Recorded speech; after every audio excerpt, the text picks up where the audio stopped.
Good morning. I would like to call the joint meeting of the Senate Finance Committee and Assembly Ways and Means Committee to order. Happy Monday and welcome to everyone, and apologies for the delay in getting started this morning. I am Senator Marilyn Dondero-Loop and I'll be chairing the meeting. Will the secretary please call the roll? Assemblymember Anderson. Assemblymember Bacchus. Assemblymember Brown-May. Assemblymember Dickman. Assemblymember Hafen. Assemblymember Hibbets. Assemblymember Howdigi. Assemblymember Koenig. Assemblymember Mosca. Assemblymember O'Neill. Assemblymember Torres-Fawcett. Assemblymember Watts. Assemblymember Yeager. Here. Senator Buck. Senator Cannizzaro. Senator Neal.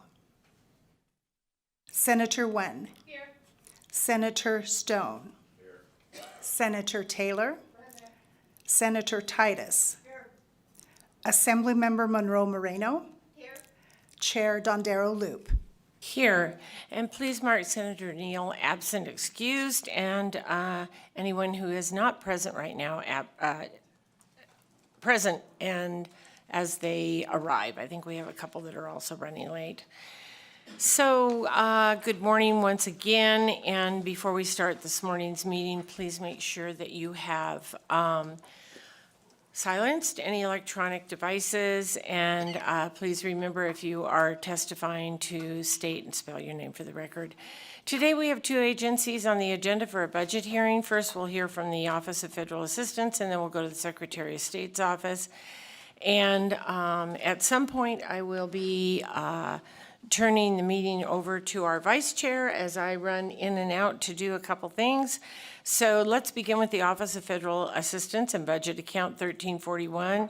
And I will welcome Akia. Am I right?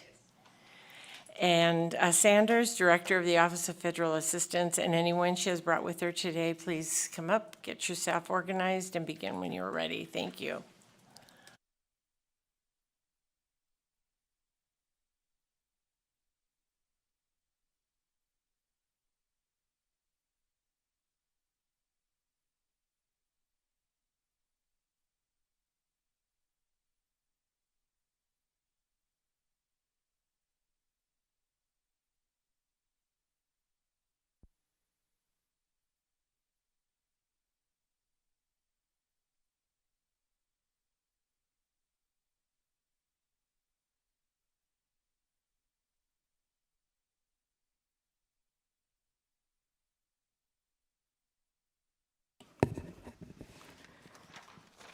Good morning, Madam Chair and members of the committee. I am Akia Sanders, Director of the Office of Federal Assistance. Joining me today is Maida Sanchez, Deputy Director of the Office of Federal Assistance, and Daniel Marlowe, Administrator for Accounting Services Division. You can go to the next slide. The Office of Federal Assistance supports the state of Nevada in securing and maximizing federal funding through a range of grant-related initiatives. This is achieved by identifying key performance metrics and targets for obtaining and optimizing federal assistance, enhancing grant administration, fostering interagency coordination, disseminating best practices, and streamlining state processes related to federal awards. As Nevada's single point of contact for federal grant applications, subject to intergovernmental review, Executive Order 12372, the office facilitates a cohesive approach to federal funding. It also supports the Nevada Advisory Council on Federal Assistance in developing and overseeing the state plan for maximizing federal assistance, and we just completed that. We have a few copies with the Secretary, so we'll make sure we hand those out after. And collaborates with Nevada's federal delegation on grant-related initiatives. Additionally, the office administers the grant matching program, which provides matching funds to eligible organizations pursuing federal awards. We'll go right into the budget. The base budget for budget account 1341 continues funding for 6 positions and associated operating costs. We are respectfully requesting the following enhancement unit request. E330, Government Support Services. This request seeks funding for out-of-state travel and training to enable staff from the Office of Federal Assistance to attend the annual National Grants Management Association Training Conference in Washington, D.C. This conference provides essential guidance from federal grants, industry experts on current regulations and best practices. Pursuant to statutory requirements, OFA staff must maintain a high level of proficiency in federal grant administration, deliver comprehensive training to stakeholders on all aspects of federal grants, and provide support in grant writing. Participation in this conference is critical to ensuring staff remain well-versed in evolving federal grant regulations and best practices, thereby enhancing the department's ability to fulfill its mandate effectively. Funding this training will enable OFA staff to acquire expert knowledge, which will be applied to assist both internal and external stakeholders, as the department is statutorily required to provide specialized guidance and support on federal grants. Continuous professional development is essential. E331, Government Support Services. This request seeks funding for annual Silver State Grants Conference organized by the Office of Federal Assistance for stakeholders across the state. This conference provides comprehensive training on the federal grant lifecycle, covering key areas such as application processes, award management, performance periods, fund liquidation, and grant closeout procedures. By equipping participants with the necessary skills to navigate this competitive grant process, this training aims to enhance grant administration capabilities statewide, ultimately increasing the amount of federal funding secured for Nevadans. E332, Government Support Services. This request funds marketing materials and supplies for the Office of Federal Assistance Department for improved outreach at trainings, presentations, and stakeholder meetings. E333, Government Support Services. This request funds additional software for the Office of Federal Assistance. E499, Expiring American Rescue Plan Act Grant. This request sunsets the American Rescue Plan Act grant funding. E710, Equipment Replacement. This request funds replacement computer hardware and associated software per the Office of Chief Information Officer's recommended replacement schedule. E721, New Equipment. This request funds a multi-function printer contract for the Southern Nevada office. That concludes our requested enhancement units. I would like to pause here for any questions the committee may have before proceeding with the remainder of the presentation.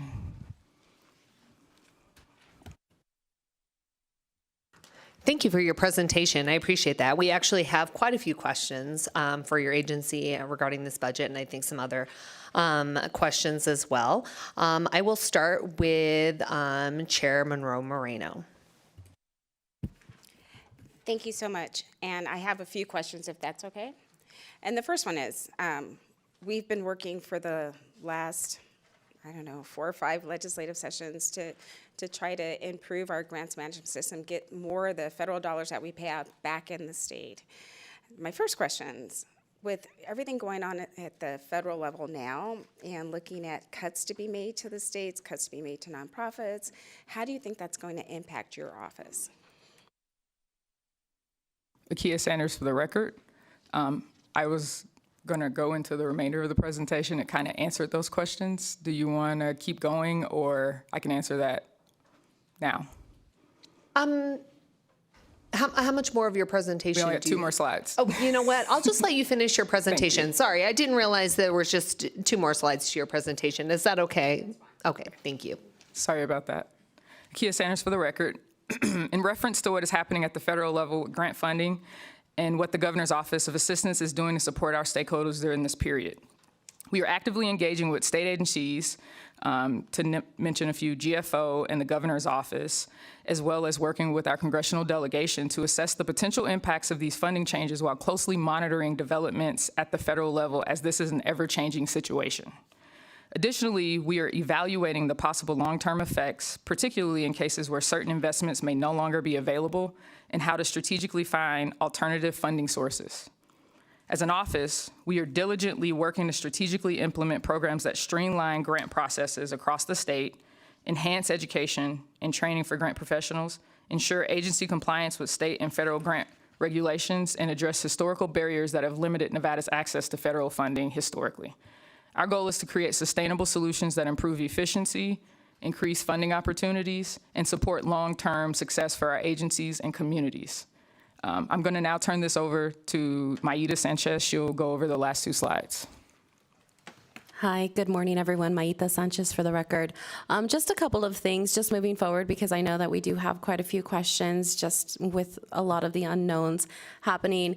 We came into our positions in August, if you can believe it, mid-August of last year, so just a few months. It feels like it's been a decade, but it's only been a few months. So we are putting in some infrastructure into the office, a little bit of vision, and really driving in that mission. You can see that in the state plan if you take a look at it. It's also available online. But just a couple of things moving forward. We have piloted some site monitoring. So right now is a really great opportunity to kind of clean house. We are trying to look at what our state agencies are doing and really understanding their policies, their procedures, their practices. That is done by monitoring. We are not an auditing agency. We are not allowed to audit, but we are working in collaboration with the Division of Internal Audits that already does audit state agencies. So what we're doing is more of a friendly kind of technical assistance. Hey, we're here in this with you. Let's take a look at your practices, what you are doing, what maybe needs improvement, how we can help provide technical assistance to our state agencies. Currently a pilot with the Governor's Office of Energy. We're putting along, but we are getting it done.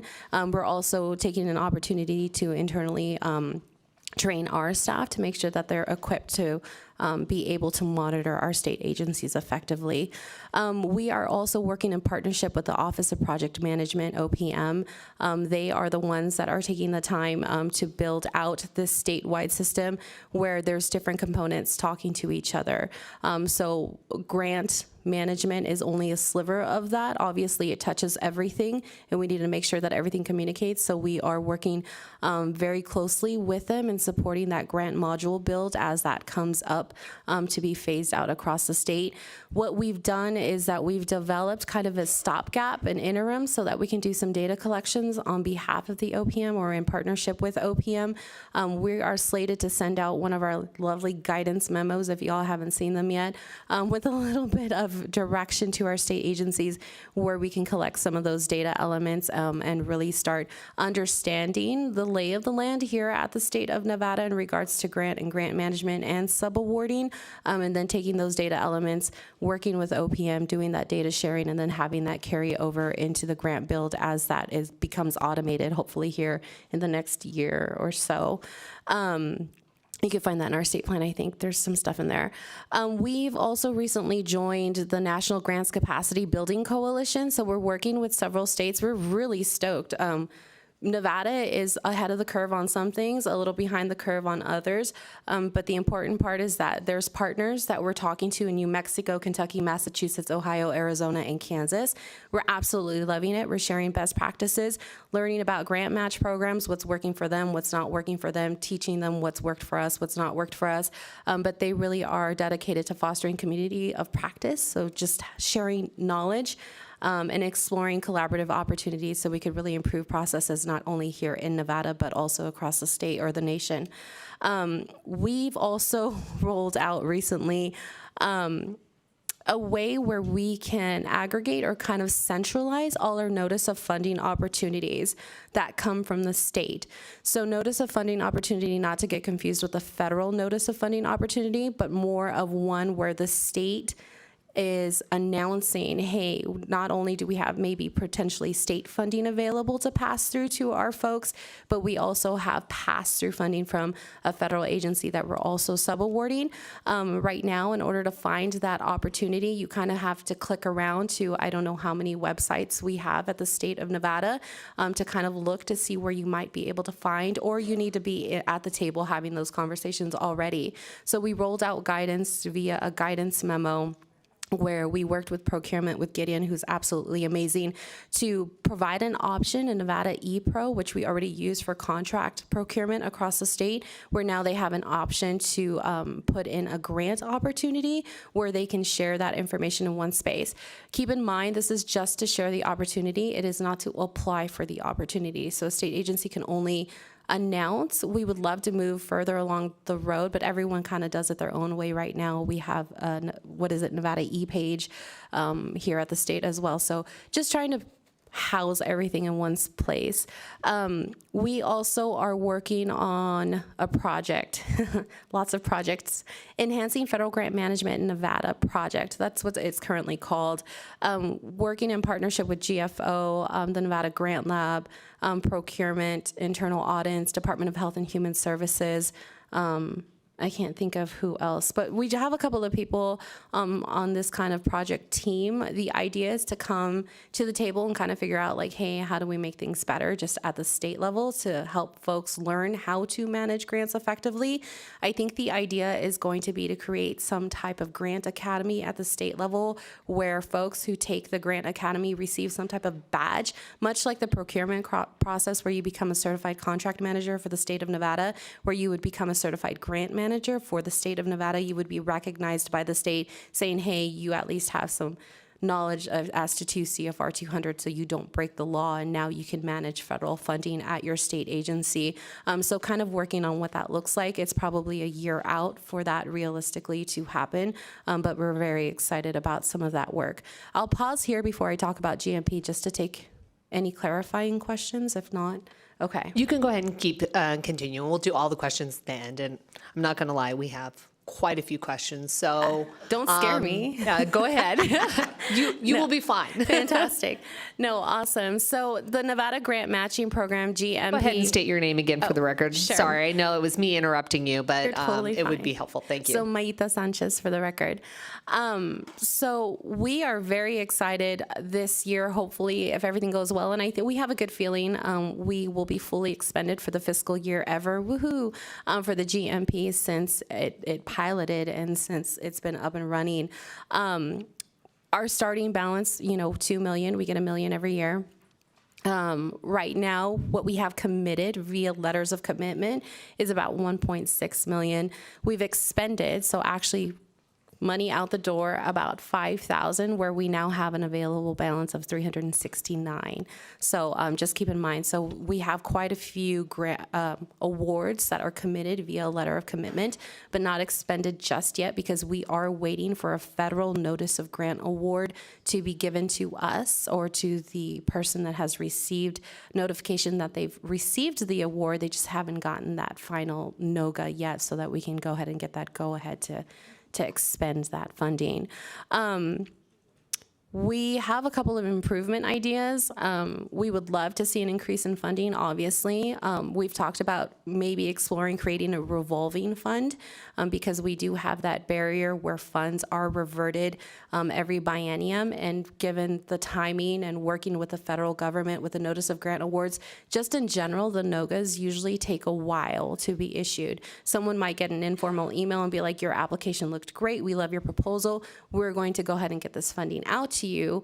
6 months later, we're still kind of like knocking on their door, waiting for that formal agreement, that fully executed notice of grant award. So that causes a little bit of running around like headless chickens in our office because we need to get that money out in a timely manner, looking at those deadlines where we have the reversion back at the end of the 2 years. And then even per statute, the carry over the work program in the middle of the year, sometimes we get a little bit of pushback from our fiscal team we see. We are doing an overhaul of the GMP internally. We're teeing it up for the new fiscal year where we really want to develop a scoring system internally. Right now, we inherited the program that we've inherited and kind of looking at it and looking at the priorities in the state and kind of looking right now, it's first come, first serve. We're like, okay, is this an internal practice or is this something that somebody just said, hey, this is what sounds like works for us? So we're doing a little bit of that so that maybe we can wait depending on priorities, provide, alignment and really create that alignment with state priorities or really what are those high impact projects in the state that'll really drive community impact and where we can do that. We've also done a little bit of work with automating and Shayna, our administrator, she's absolutely amazing where we've tried to clean stuff up so that it's easier on the front end for folks to apply. And then, yes, we are working on all of that. So that is that for the GMP. Thank you. Now, are you ready for questions? I will go back to Chair Monroe Moreno. Thank you so much. And yes, you did touch upon what would happen, where your office is at. I want to thank you for the state plan. I know that that was not easy. I've had the opportunity to go through it, and thank you for putting that together. And I know you recently had the grants conference up in Reno. If you could let us know how that went before the day is over. But just some pointed questions. Could you let us know the process of determining which projects actually receive funding from the grant matching account? Kia Sanders for the record. Yes, absolutely. So currently, the way it is written, in which why Maida said that we are looking at the process and trying to tweak it, it is a first come, first served basis. We only get $1 million from the unclaimed property tax fund. It's first come, first served basis, and it has to be a direct federal grant. So it can't be a sub-grant. We are looking at changing it after having some conversations with some of the stakeholders who created the legislation for us to be here, including yourself. I didn't realize that it was supposed to be a last resort as well as a fully funded grant match. And so with that being said, me and Maida have looked at the program, and that is a little problematic with $1 million. And I always point to my best example, UNR, when they came to get the Tech Hub match, it was $7.5 million, right? We don't have the capacity to support something like that, although we would like to, because our office is set on streamlining processes. And I know that there should be certain types of different grant match accounts. However, this is the Nevada grant match account, and so if we can invest in it, I think that it would support the remainder of the state in streamlining processes, as well as we are having those conversations with our nonprofit community, in particular like the Community Foundation, because they have a group of donors, and so we've been in contact with a lot of our stakeholders on how we can take donations, because per statute it does say we can take donations in that fund without coming back to this body and having our hands out.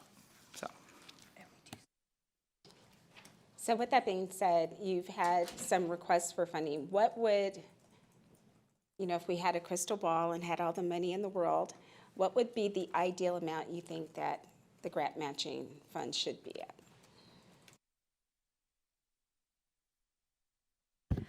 That is a great question. I don't know, but I will give you an example. Maida Sanchez for the record. I apologize. So New Mexico has $75 million for their match pool is what they have.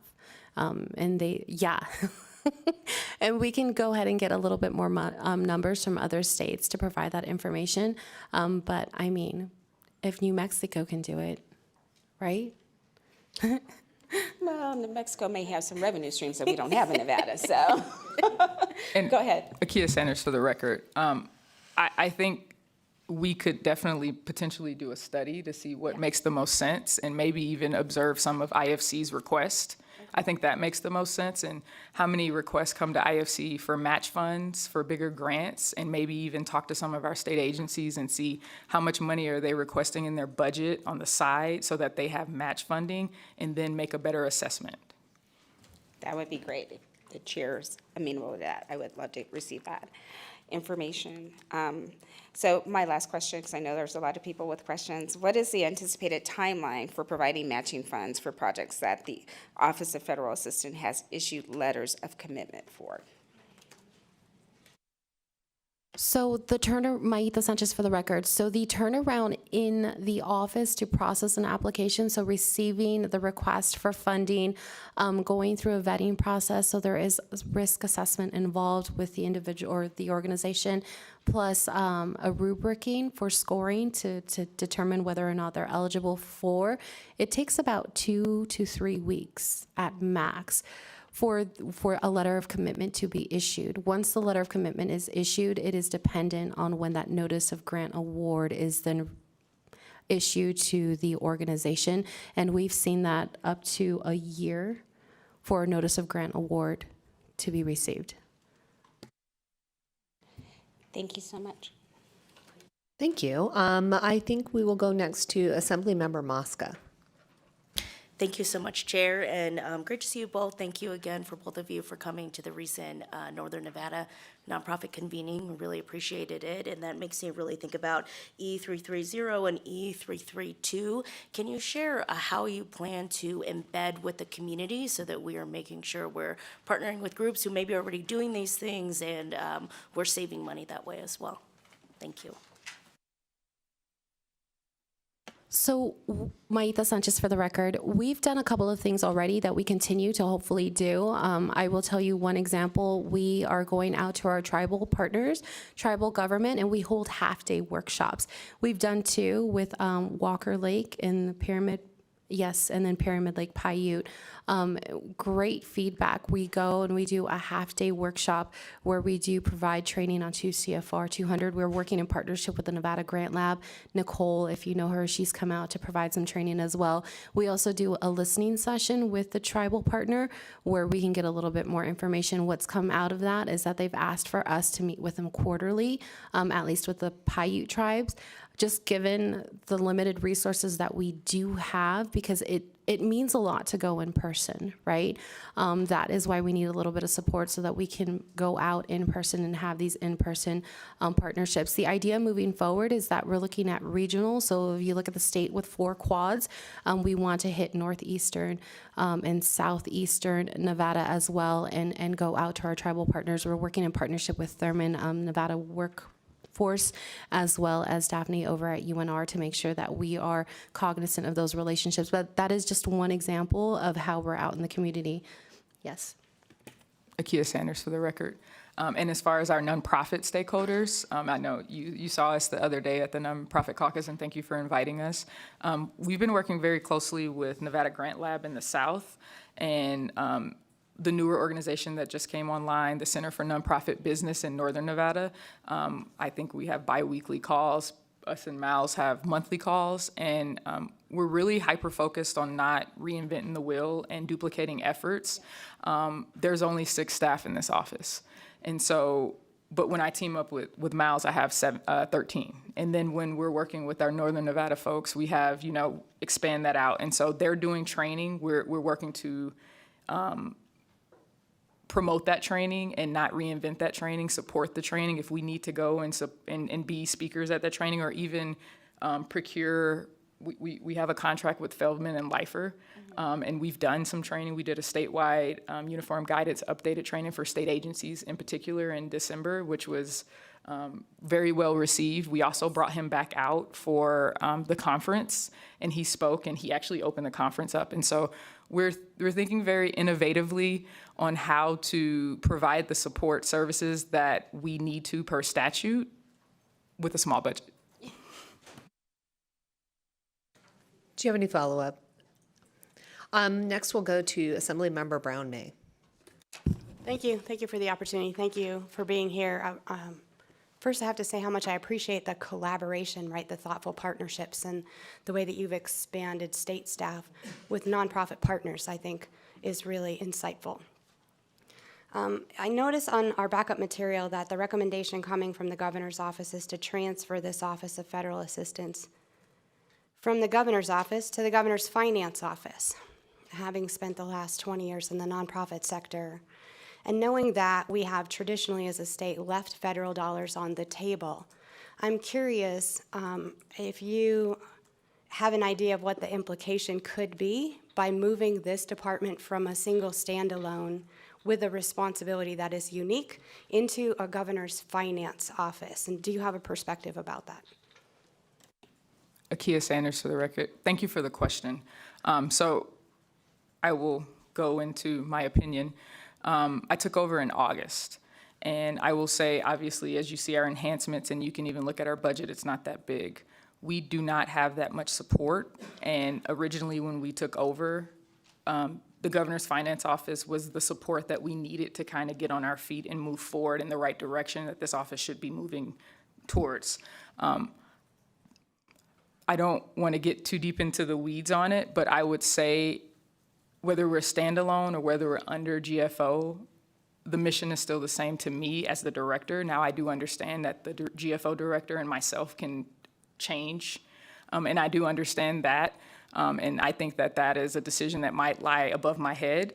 But I would say, as far as right now, we work very closely with GFO. That hasn't changed since the change of their leadership. One of the first things I did, me and Maida, we went and we offered our assistance in the combination of the impacted funding, so the workbooks that was put forth with all of the state agencies, we did that. And those are the type of things that we should be doing. And I feel like in the beginning, we were much more on a credibility tour and trying to prove to folks that we're here, we're competent, and we're here to do the job. And so I think within that situation, I think it's a little bit above my head. I'm just doing the job every day. Yeah, thank you. I appreciate that perspective. Thank you for sharing what that looks like on the inside. From my perspective, we've spent lots and lots of years as a state not focused on federal grant dollars coming into the state, and we've always had a GFO, right? And so that is my concern as we go forward with this. I just don't want your division to get sort of covered over because there's another mission and you're reporting up through an infrastructure, right? I think we worked really hard as a legislative body to give you the language necessary to be able to focus on federal grants in a broader perspective. And so as I see that, that's just my concern. Thank you for your comments. Thank you, Chair. Thank you. Next, we'll go to Assembly Member Watts.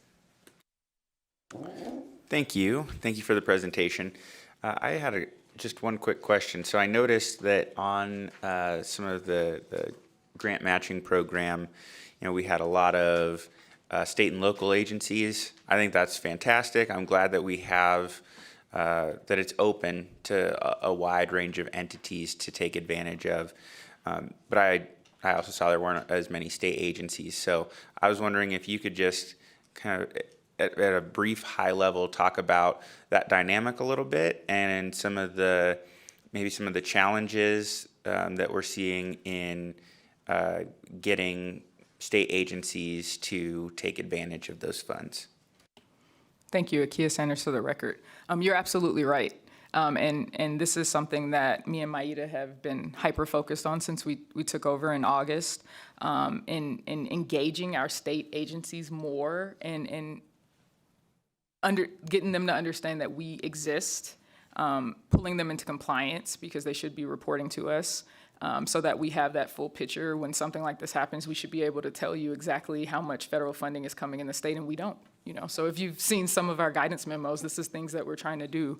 But I think that it's an education opportunity, as well as I said previously, when Chair Monroe Marino asked, what is the wish number? I believe we should definitely do a study, and we would have to assess all of our state agencies because I don't believe our fund is big enough to support the grant match or the cost shares that they are requiring when they're going after federal funds. Thank you for that. And again, I just want to thank you for the work that you're doing. And, you talked about your small but mighty team. I think we need to, ultimately we're going to need to build up the resources. And I think some of the questions that I and my colleagues have brought forward in terms of being able to understand the different impacts to various state agencies, from shifts in federal funding to making sure that we're getting that information out to agencies and helping empower them. I see a lot of progress towards that, but I think it's clear that we're going to have to continue to resource that to get it to the place that needs to be. So thank you for the question. Can I add just Maita Sanchez for the record? Thank you.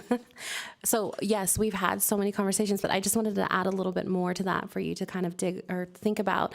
So state agencies, we've seen focus a lot on formula funding.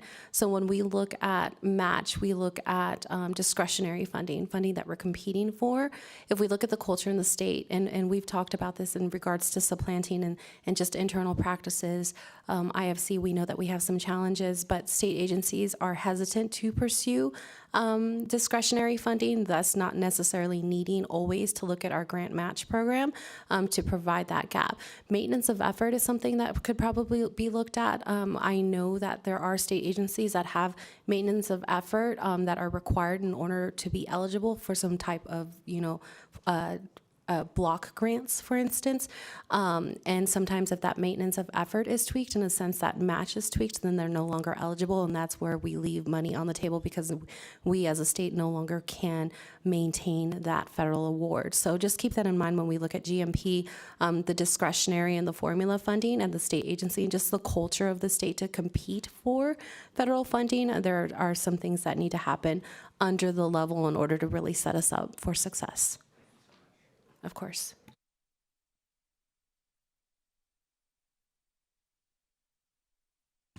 Thank you. And next we can go to Assemblymember Howdy.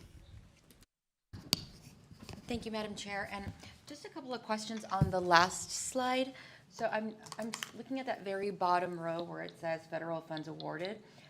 Do you know what the status of that is? I guess I have a quick question about process too. So if a local government's getting matching funds from the federal government, do they have to get those funds first and then you give them the matching funds? Or do they spend it first and then apply for federal reimbursement? So Maitha Sanchez for the record. So we'll go through the process just very high level, and then hopefully I answer your question.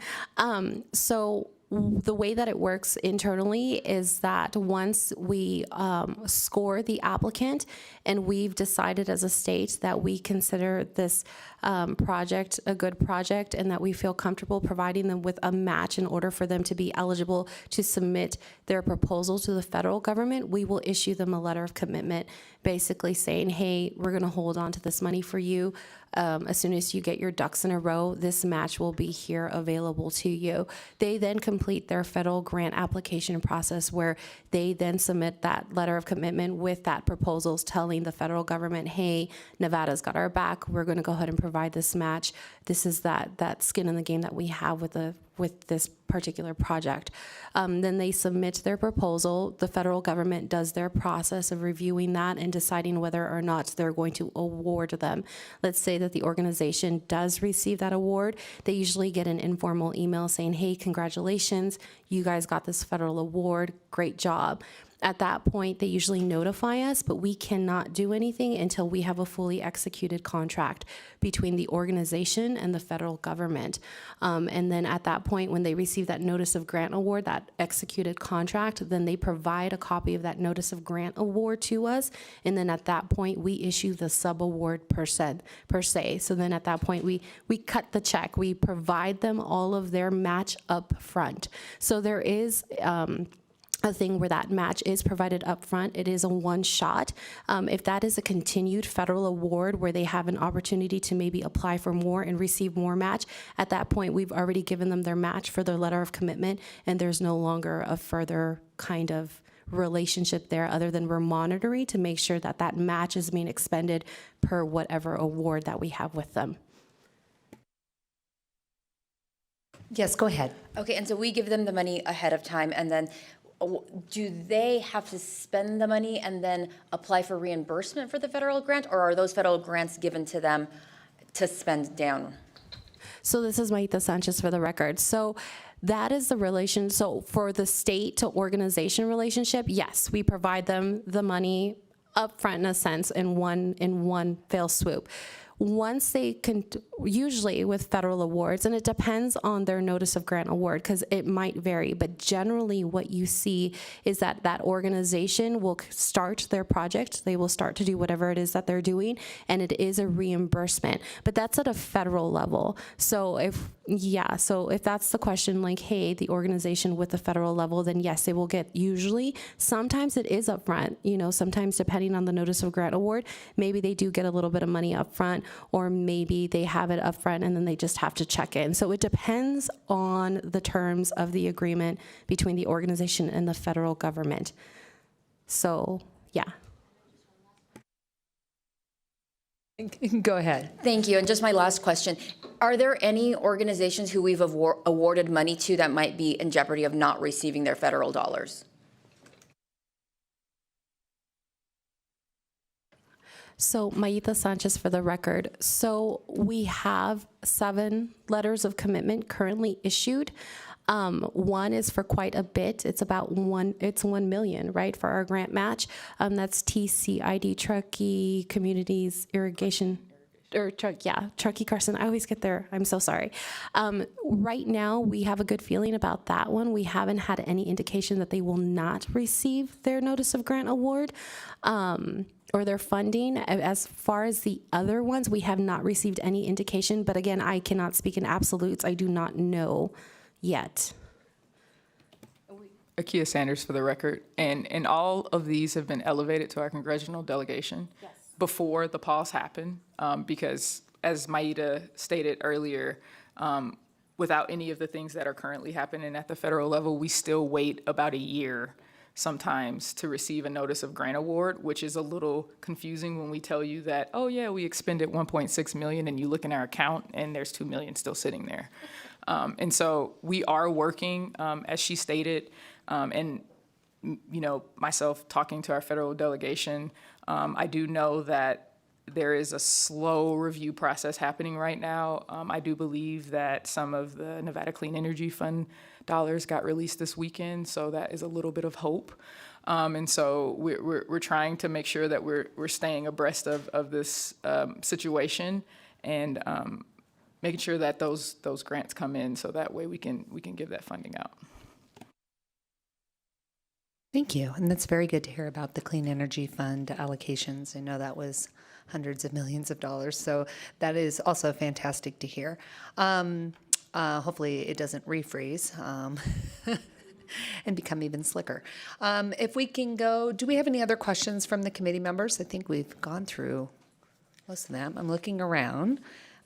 Seeing none, I'd like to thank you and your team. I know you guys have only been here what probably feels like minutes, but it has been 6 months. But it's amazing to see the progress that you guys have been able to accomplish in, help for our state and a lot of these other nonprofit organizations around the state, including, I believe the term you were looking for was the Truckee Carson Irrigation District. There you go.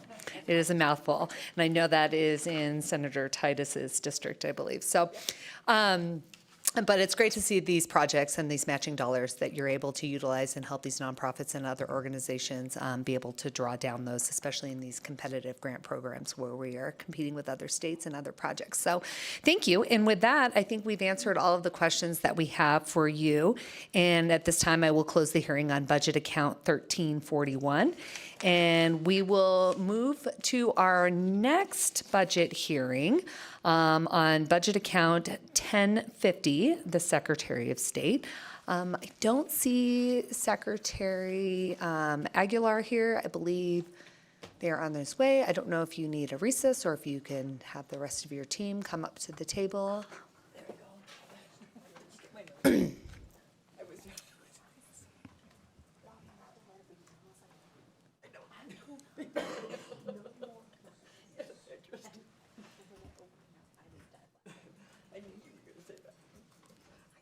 I'll give you a minute here to set up your presentation. It sounds like you're doing that, and I will let you begin when you are ready.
Do you want to wait a couple seconds?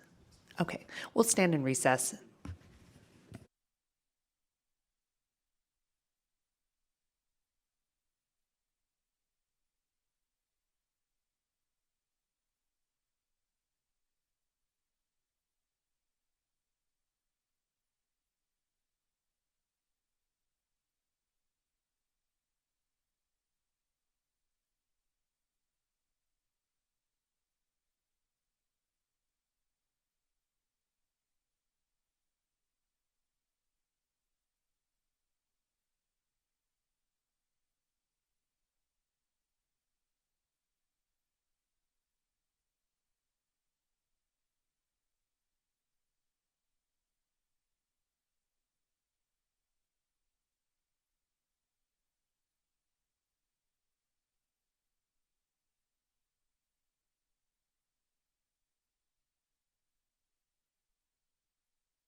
If you need a second to get ready, please let me know. But if you're ready to begin, we'll call this meeting back to order and begin when you're ready.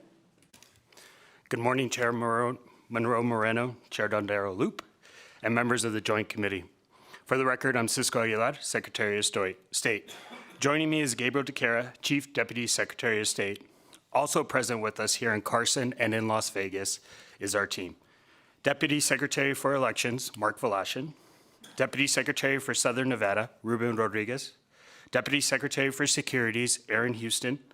Deputy Secretary for Commercial Recordings, Deanna Reynolds. Josh Groover, Chief IT Manager. Paul Diplo, not to be confused with Diplo, Business Portal Administrator. Ashley Griffiths, Administrative Services Officer 3. Deputy Secretary Debbie Bowman is out sick today, but I'd like to thank her for all our work to put the budget together for us. We are here this morning before this joint committee to present our proposed budget for the 26-27 biennium budget. To provide the committee with the context for our budget request, we'll be presenting an overview of the structure and functions of our office, as well as the revenues we collect.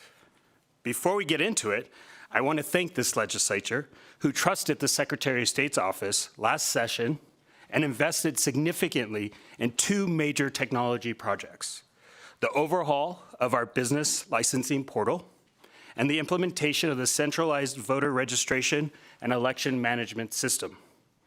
My office didn't take these investments lightly, and due to the hard work of these deputies and our entire staff, we've made great improvements to business licensing and to the security and transparency of our elections. I know it's rare for any government agency to successfully implement IT projects, but I believe we have shown it's possible. But we still have a lot of work to do. Our main goals with each of these investments are to continue modernizing, innovating, and increasing transparency to serve the state of Nevada. Now we'll get into the presentation. The Office of the Secretary of State is one of the original constitutional offices established in the Nevada Constitution. It is responsible for maintaining the official records of the acts of the legislature and the executive branch. Additional duties have been added over time and include Chief Officer of Elections, Recorder of Business Entity Filings, Register of Notaries Public, Administrator of the Uniform Securities Act, the Silver Flume Business Portal, Document Preparation Services, Nevada Lockbox, and Domestic Partnership Programs. As you can see, the Secretary of State serves on various boards and commissions listed here. The Office of the Secretary of State is organized into 8 main divisions: Commercial Recordings, Elections, Executive Administration, Nevada Business Portal, Notary, Operations, Securities, and Special Projects under the Deputy for Southern Nevada. Our main offices are located in the Capitol Building, the Laxalt Building, the Blasdell Building here in Carson City, and at North Las Vegas City Hall, and the One Nevada Complex in Las Vegas. I will now turn the presentation over to Chief Deputy DeCara. Thank you, Mr. Secretary. Good morning, members of this committee. For the record, I'm Gabriel DeCara, Chief Deputy Secretary of State. The Office of the Secretary of State currently has 151 full-time positions authorized. The number of positions assigned to each division can be seen on this slide. Of these 151 positions, I'm proud to say that only I have 12 in here, but I actually think we're at 9 right now. A very small number of these positions are unfilled. That means since Secretary Aguilar took office, we've gone from having a vacancy rate of around 20% to a vacancy rate hovering between 5 and 8%. The Office of the Secretary of State serves as the collector for various fees, fines, and penalties. These range from business filing and license fees with the Commercial Recordings Division, to broker-dealer license fees with the Securities Division, to candidate filing fees with elections, to fees relating to document preparation and domestic partnership programs. A majority of the revenue collected by the Office of the Secretary of State goes directly to support the State General Fund. In fiscal year 2024, the office collected a revenue of $254.1 million. Of that total, $253.3 million, or 99.7%, went to the general fund. This places the Office of the Secretary of State as the third highest general fund revenue-generating agency in the state. This slide shows the total general fund revenue connected by the Office of the Secretary of State, as well as the amount appropriated to the office over the last 10 fiscal years. As the chart shows, the total amount collected each year by the Secretary of State continues to increase, bringing over $200 million in revenue each year since fiscal year 2016. Cisco Aguilar, Secretary of State, for the record.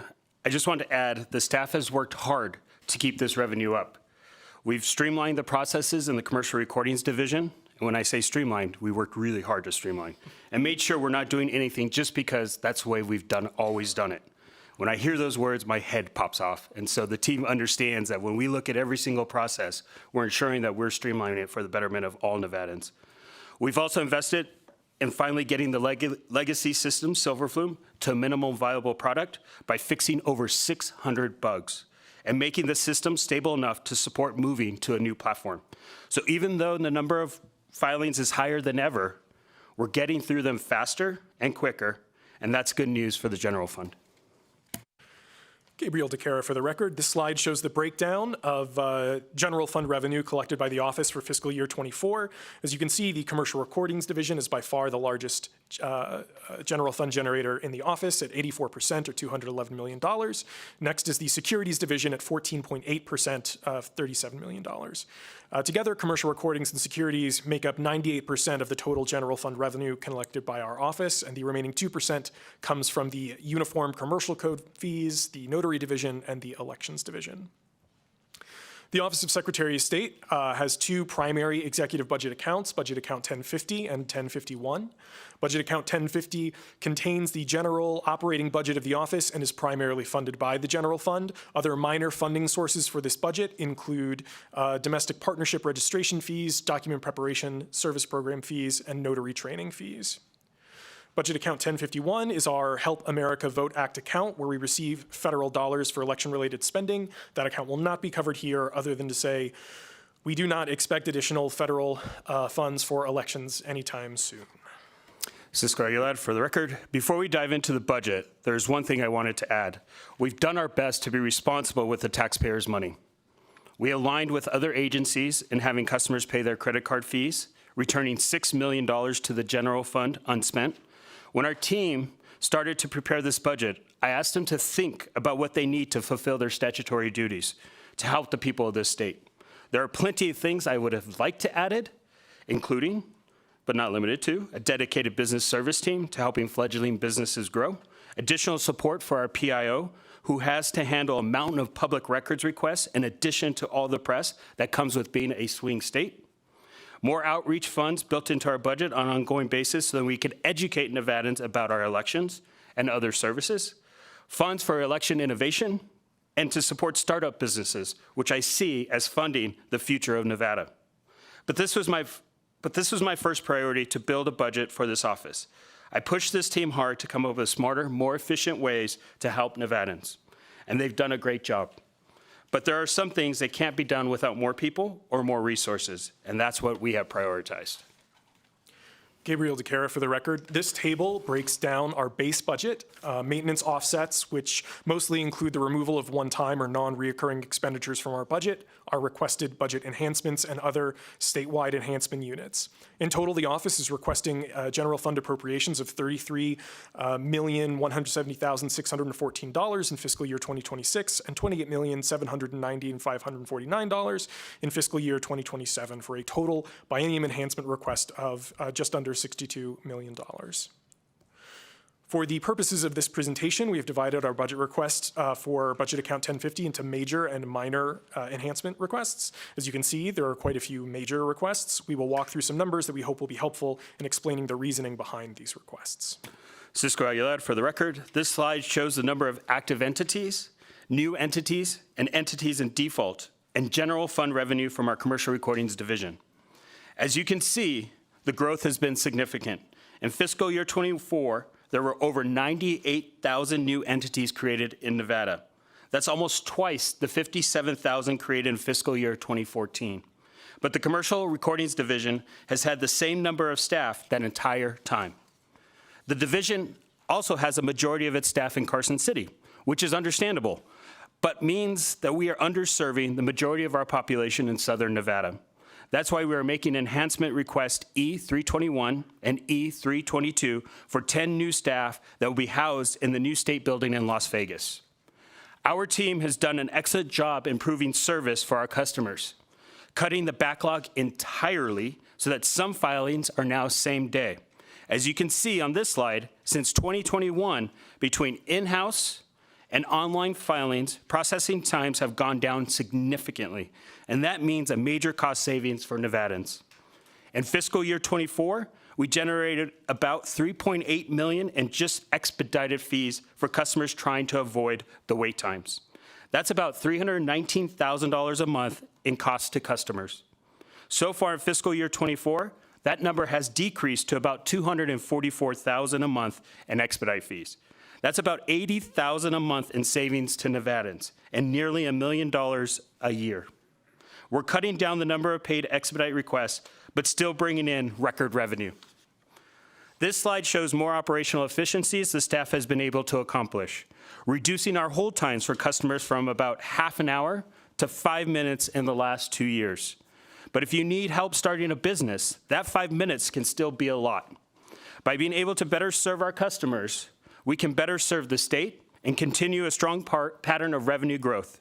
To be clear, we see these staff as investments in the state's future that will absolutely have a return on investment, especially as we start to eat Delaware's lunch.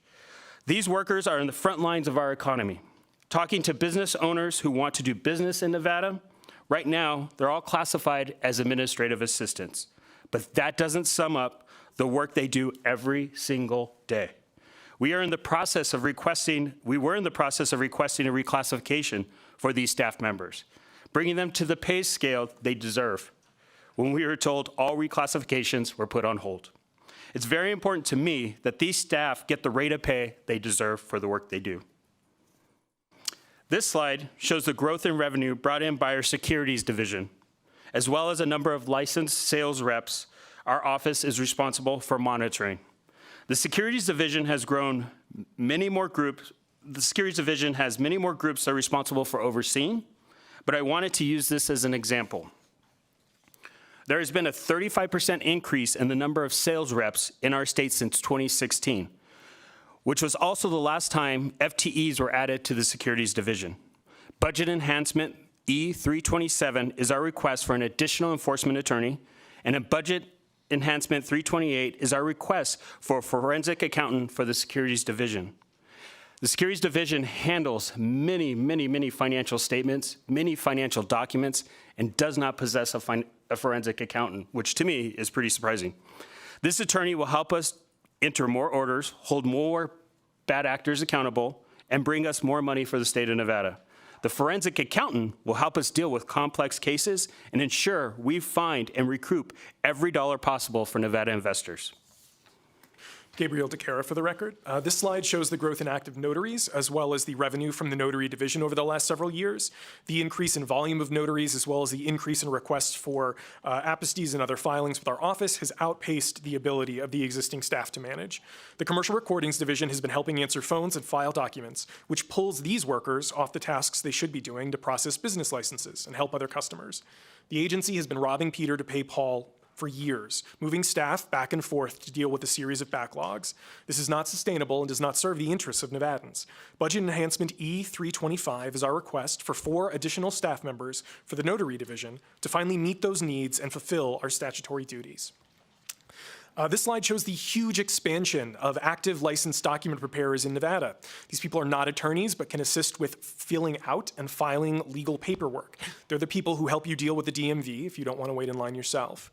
There are now over 2,000 document preparers in Nevada, with applications handled by 2 staff members who also have other responsibilities.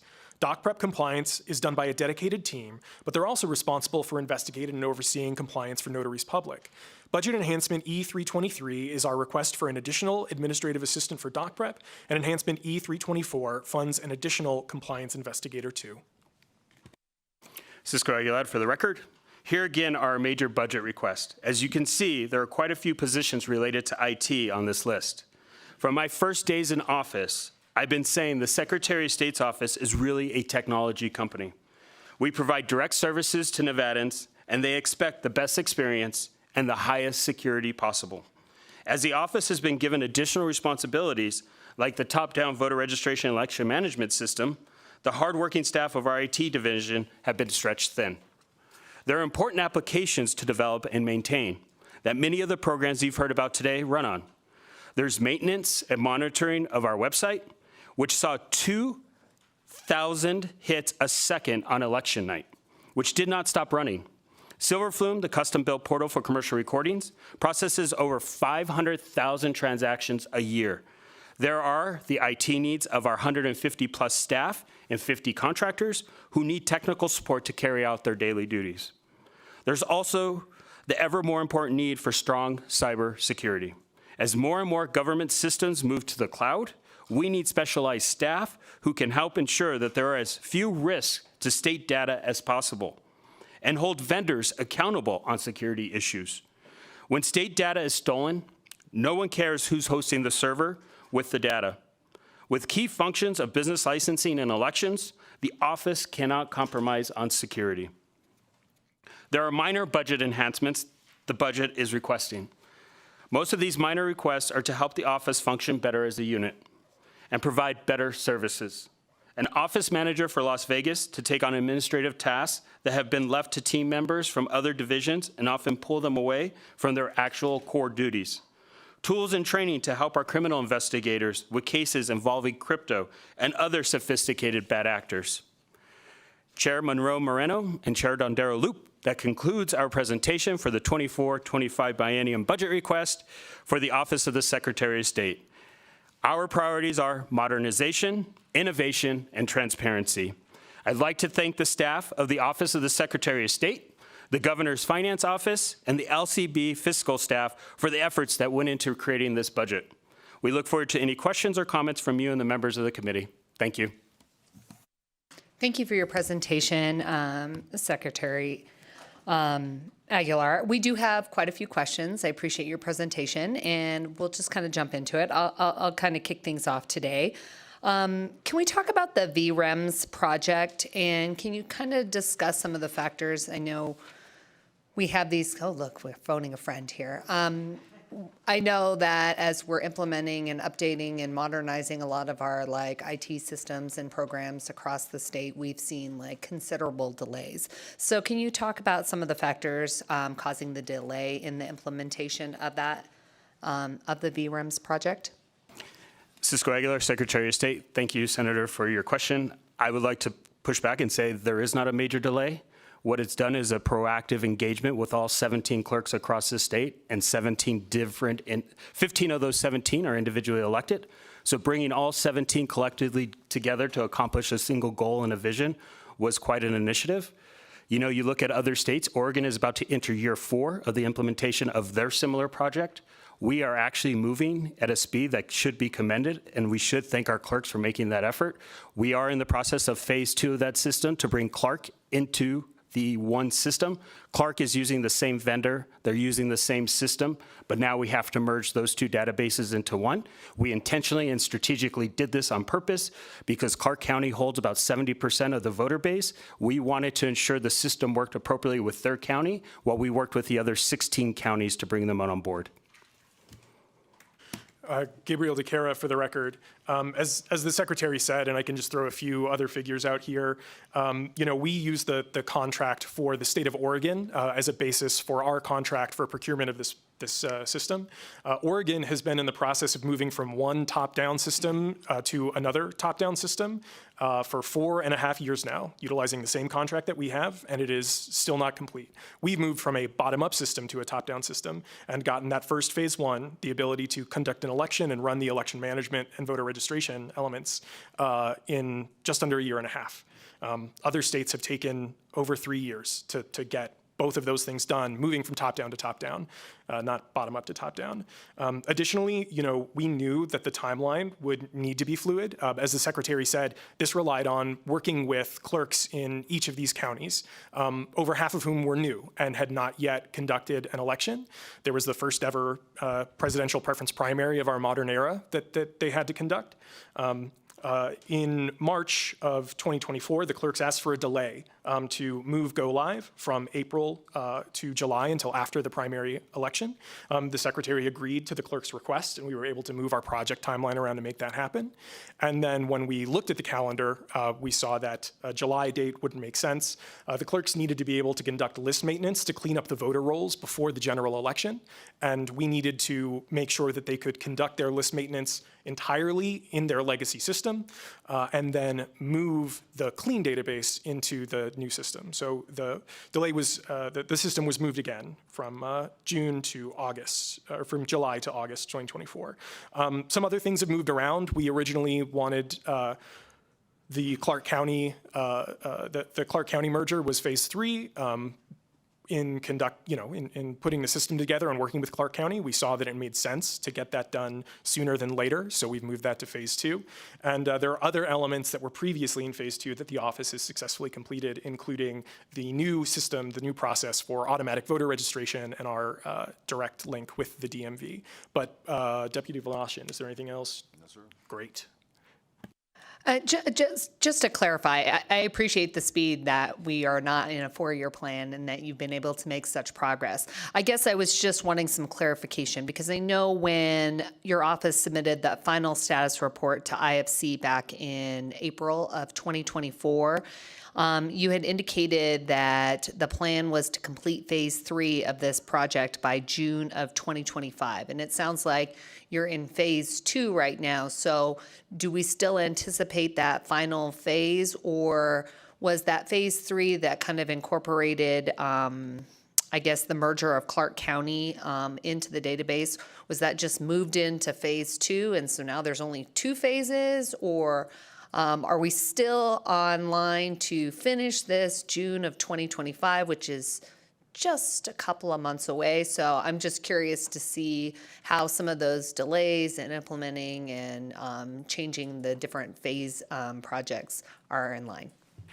Thank you, Senator Gabriel DeCare, for the record. So no, we will not complete all of these phases by June of 2025. April of 2024 was a greener time.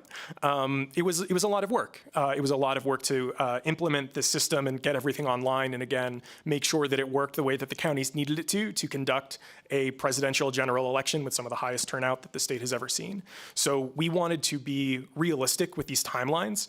There's no use in having a timeline that is unmaintainable, and we have adjusted those timelines internally. I believe we presented our latest timeline to at least your fiscal staff a couple of weeks ago. Again, it's important to... And I'm sorry to interrupt you. Can you put that on the record? I know that it may have been provided to fiscal staff, but if we could get like an updated, I guess, completion date now on that would be great. Yes, absolutely, Senator Gabriel DeCare, for the record. So we are currently on track to bring Clark County online to merge with the state system by, I believe, early September 2025. And then Deputy Voloshin, what is the for the rest of phase 3? So again, we've already completed the AVR, which was originally part of phase 2. Clark County moved from phase 3 to phase 2. Some of the things that moved from phase 2 to phase 3 were our web portal for voters, which will provide incredible time savings for counties. A voter will be able to eventually log into the Secretary of State's office and cure their signature just from our website instead of having a lot of additional time and energy from the counties. But some other things were moved into phase 3 to account for that change. Deputy Voloshin. Thank you, Chief. Mark Voloshin, Deputy Secretary of State for Elections, for the record. My last name is spelled W-L-A-S-C-H-I-N. As Chief DeCara mentioned, again, the big focus right now, phase 2, is to get the Clark integration completed prior to September. Beyond that, again, having a hard and fast deadline for phase 3, as of today, I would argue is maybe a bit premature, if only because depending on the decisions that come out of this legislative committee, we may well be done July 1st, potentially. Depending on whether or not funding is approved to be able to continue the project moving forward.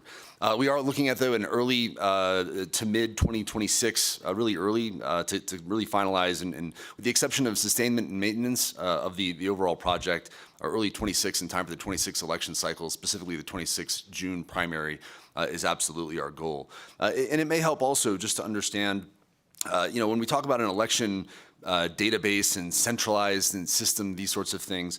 Really, it's not just a spreadsheet, of course, but the election management system is what manages that. And when you think about, all right, well, if the root requirement that the Assembly Bill 422 created back in 21 was to centralize voter registration, that's why we have these other phases. The standardization of the check-in kiosks for in-person voting, for example, relates specifically to what we call same-day voter registration.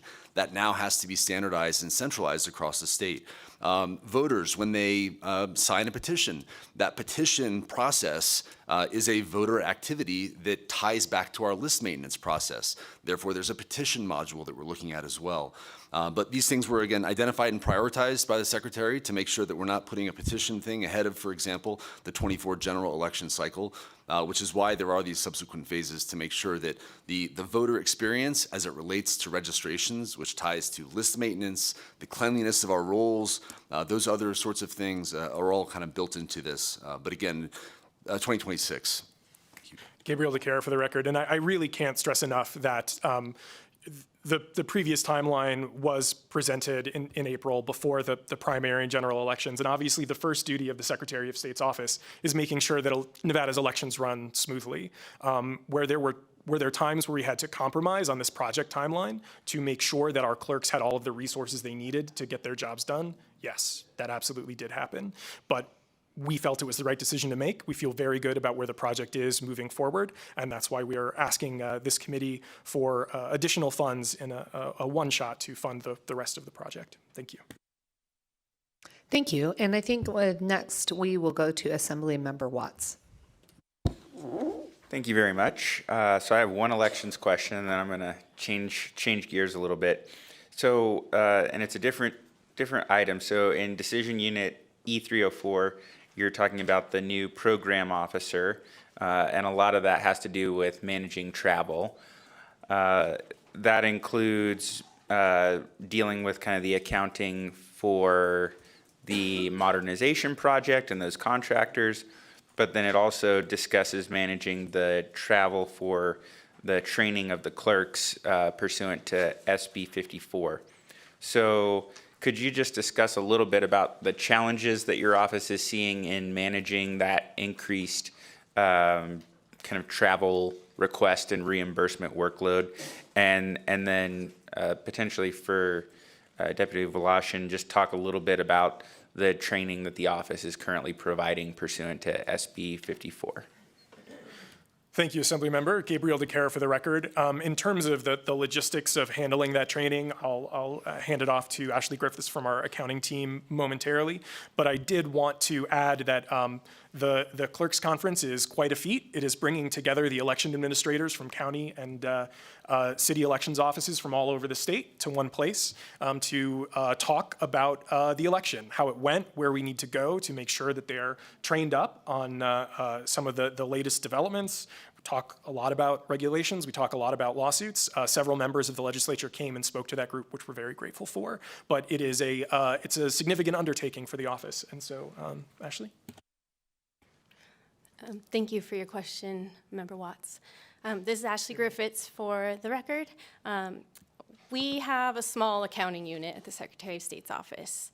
And the conference, which occurred at the beginning of December, there were 78 travelers that qualified for travel reimbursements for that conference, many of whom were not familiar with the state's travel process, nor were they familiar with the forms that are required to be filled out. For context, each traveler must complete a travel request form in advance of the trip. That form must be scrutinized, completed, signed, submitted, and routed for signature through our management. After those forms are approved, after the trip, the third form, which is the travel claim form, it must be submitted along with receipts, and that also requires scrutiny, verification, and routing for management approval before it's paid. Despite providing written step-by-step instructions and pre-filled forms to our travelers, our staff still spent hours communicating with them, verifying, correcting documents, and routing and tracking them. as if that process wasn't already cumbersome. There was a change made to SAM at the November Board of Examiners meeting, which made some changes to travel requirements, and we had to go through and redo all of the documents we had done prior to that meeting for the travel request forms. Travel is one of many duties managed by one accounting assistant 3 in our accounting section. That accounting assistant 3 also manages all of our payables, reconciliations, tracking logs, filing, purchasing. They do a lot. So those extra duties that this trip created were simply, they couldn't be absorbed into that position. So we assigned those tasks to a contractor. That contractor processed approximately 234 documents through that process for 78 travelers. It's a lot, right? So we had multiple multiple office staff working on this project to make sure that our travelers were addressed timely, that they were paid timely, and it plainly put, it created a lot of challenges with workload and a lack of understanding of the process. Therefore, this program officer, being the travel trainer for our office, would be really beneficial. Thank you.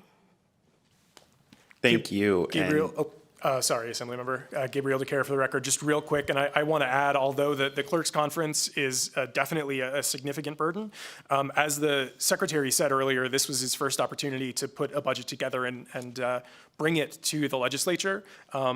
We travel more than the previous administration did. We believe that it's important to conduct outreach, whether it's from our commercial recordings to go to small business fairs, for some of our compliance officers to do inspections out in the field in rural Nevada, for instance, and to help support counties getting their election staff trained up.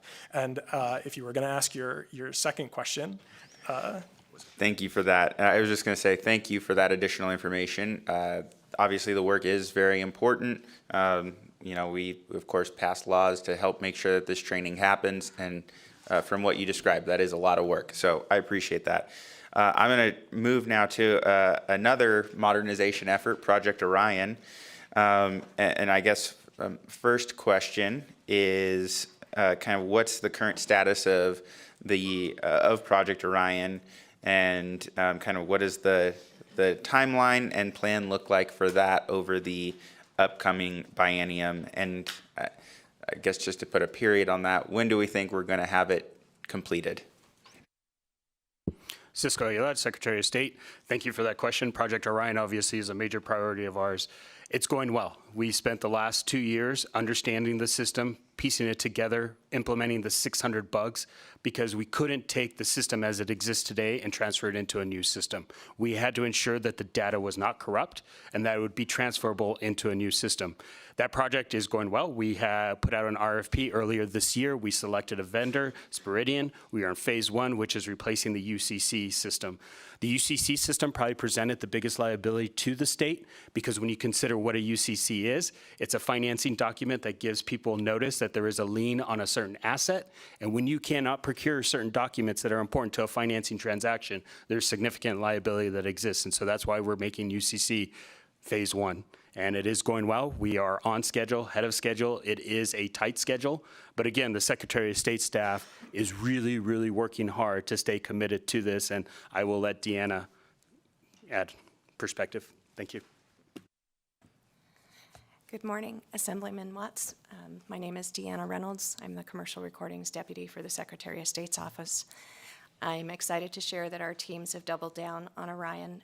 Originally, in order to make the new implementation of the procured new solution viable, we needed to stabilize the existing system, and that is where the 600 bug fixes came in for our current platform.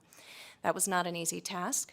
It took a lot of team members from the commercial recording team, as well as our 10 to 12 contractors on the Orion project, to partner with these subject matter experts who dove in deep to the data to make sure that we had it correct. We want to be successful on the new platform, Meanwhile, this hardworking team also stabilized processes within our organization to ensure that our customers' current service levels were being met, improved, and also more quickly and reliable. So it's been a hard effort. It's been a lot of fun. We've done some incredible things, and we're really proud of where we stand. From a timeline perspective, we look to go live on UCC in Q4 of 2025. The next phase will take us with our business licensing system. Notaries and trademarks will go live in Q3 of 2027. We are on track with that timeline. The teams are working hard. We've just gone through all of our joint application requirement sessions with our Spiridian team. And last week, we started our joint application development sessions. These are deep dive sessions that will run from 2 to 4 hours each, going through over 700 requirements to ensure the platform that we build will move quickly and be built on solid, reliable technology, as well as flows that make sense both from a customer, exterior customer in perspective, and a service member working on the systems out perspective.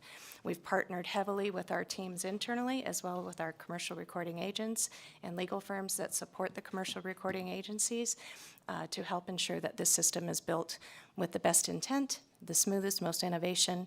We have OCR capabilities going into this. AI will be utilized to help with form ingestion to reduce the heavy workload that our teams do now to key in some of that information. So we're very excited to support Mr. Secretary's vision of innovation and transparency going forward. If there are any direct questions about Orion, I'd be happy to take those. Great. Cisco Aguilar, Secretary of State, not only designing the system, but looking at our processes and how they function. A lot of these processes were developed in statute many decades ago, and looking at what statutes make sense going forward. So they're doing a statutory review as they're doing a business processes review, because things the way they've been done doesn't mean they need to be done that way moving forward, because business is different now. Everything is digital. There are things we can do to streamline that process. And some of those business process reviews have led to our efficiencies, including the decreased amount of time a person has to be on hold, but also to eliminating a backlog that had existed for years. Eliminating that backlog has not only built efficiencies for our customers, but it's made our team even stronger. Imagine coming to work every day knowing that you have to face a pile of work that's not going to get accomplished in a day. Our team comes to work today. They accomplish what they need to accomplish for the day. They get to build their skill set by learning other divisions within the Secretary of State's office, which makes them feel as though they are serving the state of Nevada in an efficient way.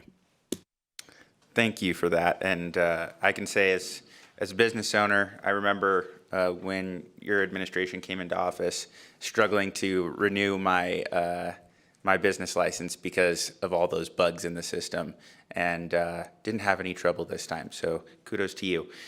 So I want to talk about specifically Decision Unit E306 and 307 with the 2 IT technician positions. So the question I had that I just wasn't clear on is, once Project Orion and the VREMS project are complete and those contract staff are no longer needed, will the office continue to need those IT positions? Gabriel DeCara for the record. Yes, these are very large systems, both the VREMS top-down system and the Project Orion system that need constant attention and maintenance, and it is absolutely our goal to, once we hire those staff, to move away from contractors, yes. Thank you, and I appreciate all the information. We do have lots and lots of questions, so if we can try to limit it to the best person to answer the questions, I think that would be very helpful to the committee members, so we can make sure we get all of these questions answered, and all the committee members have an opportunity. And with that, I will turn next to Assemblymember Anderson. Thank you. Thank you for the presentation. I'm going to move into a different decision unit, E312, 312. And this has to do with the business process analysis. Could you kind of explain or indicate why the existing business process analysis position requires a dedicated supervisor, and what additional responsibilities that new supervising position would actually have that are not already addressed with the existing individuals? Thank you for the question, Assemblymember. Mark Voloshin for the record. We have one BPA 3 in the Elections Division right now. That one BPA oversees 29 applications already. There will be 5 more applications brought on board with the VREMS project. Already, that workload exceeds what that individual's capacity is. And I will speak personally that individual is an extremely high-functioning, hardworking individual. By allowing a second BPA to assist in the oversight of the enhancements, the maintenance, the user experience improvements that we have identified, not only does it save the state money by preventing us from needing to request additional funds for a contractor going forward, or as the Secretary mentioned before, those frustrations bleed across the Elections Division to other elements of the Secretary of State. So, these individuals will be focused on elections applications, but ultimately, if the elections applications are perfect, then they would absolutely support the rest of the agency to ensure that those improvements and enhancements in sustainment are being taken care of. Follow up, if I may? Go ahead. Thank you. So that totally makes sense about the fact that it would be in different divisions, basically, is what that would be. So actually, it's a different division as well. So now we're going to move over to E309. Same person or new person coming up to the table. So this has to do with it feels like there's no corresponding reduction in the cloud security specialist, yet it's being transitioned into an in-house. Could you kind of explain why we continue to need that staff or that number? Gabriel DeCara for the record. When a new position is created, we don't get a chance to hire that person until October at the earliest. It takes a while to get people on board. Then you're looking at hiring during the holidays. This has happened with several positions that were created through legislation as we weren't able to bring someone on board until January. So we will be reducing that request from 2 years to 1 year. We want to make sure that there's overlap between the contractor and the new staff member. So just to verify, if I may, then that's just for 1 year of the biennium. It's not for both years of the biennium. Gabriel DeCara for the record. That's correct. We're perfectly fine with that change. Thank you. And next, we'll go to Assemblymember Howdigi.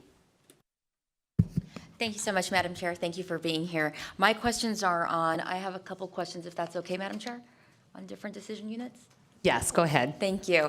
I'll start with my first decision unit. It's E316, and it's the request for 1 new IT manager position and 1 new IT professional position to develop and manage a new information security program. And so I just wanted to see if I could get some more information on what the anticipated benefits are of this new information security program. Hi there. Good morning. Josh Groover for the record. So with the undertaking to the top-down system, we're at a point now where information security extends well beyond our office. We're incorporating 17 counties as well. They're already connected to our network. That makes them an attack vector. So we need to assist them as it is with their servers, their software, whatever the case may be, so we can minimize any potential impact to the state. That's where the IT manager comes in. They will assist in prioritizing that work, organizing that outreach, and ensuring our counties are secure and compliant. And just to follow up on this decision unit? Of course, go ahead. And so these 2 positions will be dedicated just to this new program? Not just to this new program. Josh Groover for the record. It is for the Secretary of State. The main push for adding them is we've never had a dedicated information security unit. We've reclassed positions for an information security officer. We've reclassed another position to assist, but we need to dedicate actual information security efforts, and that's where this group comes in. It became more apparent to us after an LCB information security audit. While we're very good, we can always be doing more. When you add the 17 counties, we need to cast a wide net. Thank you. And Madam Chair, one more question on a different decision unit, please. Of course, go ahead. Thank you, Chair, for the follow-up. I want to move over to E300. It's also a couple new positions. And so from the information we received, it looks like you're looking for 2 new positions for your Human Resources Department because you've had an increased volume of employee concerns and inquiries. And so it's a 2-part question. One, I'd like to know, do you know what's causing this increase in employee, inquiries to the Human Resources Department? And 2, how will adding these new positions, are these positions going to be dedicated just to employee inquiries? How will these 2 employment positions help with the backlog that you guys currently have? Cisco Aguilar, Secretary of State. The issue is we are constantly changing the way we work in the Secretary of State's office. So as employees have to learn new responsibilities, new job duties, that can be pretty difficult for people that have been doing a job for 20 years. And asking them to disrupt what they're doing because the times have changed, the systems have changed, the demands have changed for Nevadans. We want to make sure we're doing change management in an appropriate way that makes employees comfortable. Gabriel DeCare for the record, and just to add as well, these, the secretary again has taken has made a very strong initiative to move positions to Las Vegas so that we can better serve where the majority of the population is. We presently do not have any HR staff in Las Vegas. That's where these positions would be based, and we feel that that's very important. Thank you. Next, we'll go to Assembly Member Torres Fawcett. Thank you, Chair, and thank you so much for the presentation. I had a question in regards to E311. Can you indicate how many cases a supervisory compliance investigator and the compliance investigator investigate each year?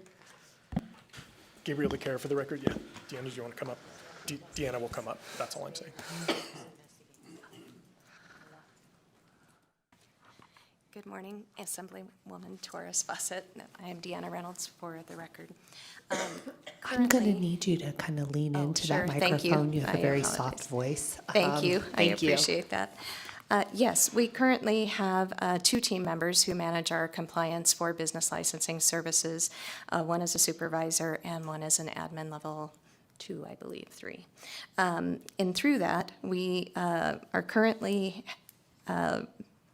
have 210 open cases, 836 closed cases, and we're managing 184 payment agreements through this team. For our entity agreements with corporations, there are $404,480 that we are managing. We've been able to collect 139,000 of those cases, payments towards those cases. And then for non-Title VII agreements, there are $59,100 in cases. We have been able to receive $38,000, $325 of that balance. I will call out that all of these cases are open based on complaints. Right now, with our current staff level, we do not have the ability to do proactive research to make sure that business owners are operating with an active license. We are strictly reactionary at this time. It is a lot of work to do the manual labor to confirm what is being done and who is acting with an active business license. We would like to add a senior compliance officer and an administrative position in our southern office to be able to support that work as well. We anticipate the time to train will take a little while, obviously 2.5 to 3 months, and then we would like to incorporate some proactive outreach to do positive research as well. Right now, we're just barely hanging on to be able to keep track with the complaints that we receive. Our goal is to be more proactive and help business owners understand what is required and why the business license is needed to be active in order to do business and follow up with those teams. Thank you. And I do have a follow-up because I see that the office is projecting a 36% increase in investigation cases received in FY 2024. It was 272 cases. And then when we look at FY 2027, it's 370. Can you explain what that's attributed to? Thank you for the follow-up question, Assemblywoman. This is Deanna Reynolds for the record. As I shared, there's some training that will be required to get started with these new positions and also doing the positive research. When you're out in the community, it's a longer period of time versus taking a complaint in and actively working something that's been reported. There's travel time, there's meeting with individuals, there's follow-up, so it takes a hot minute to get all the detail needed to go ahead and pursue the compliance piece of this work. So that is why it's a kind of a small percentage at 36%.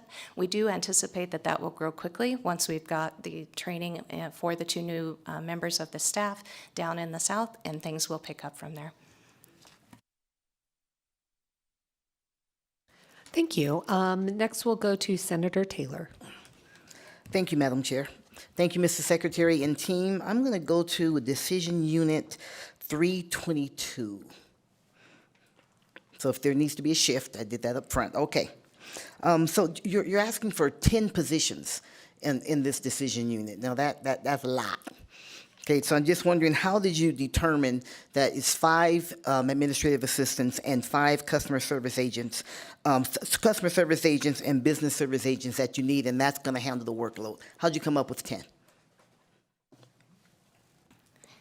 Thank you, Senator Taylor. This is Deanna Reynolds from Commercial Recordings.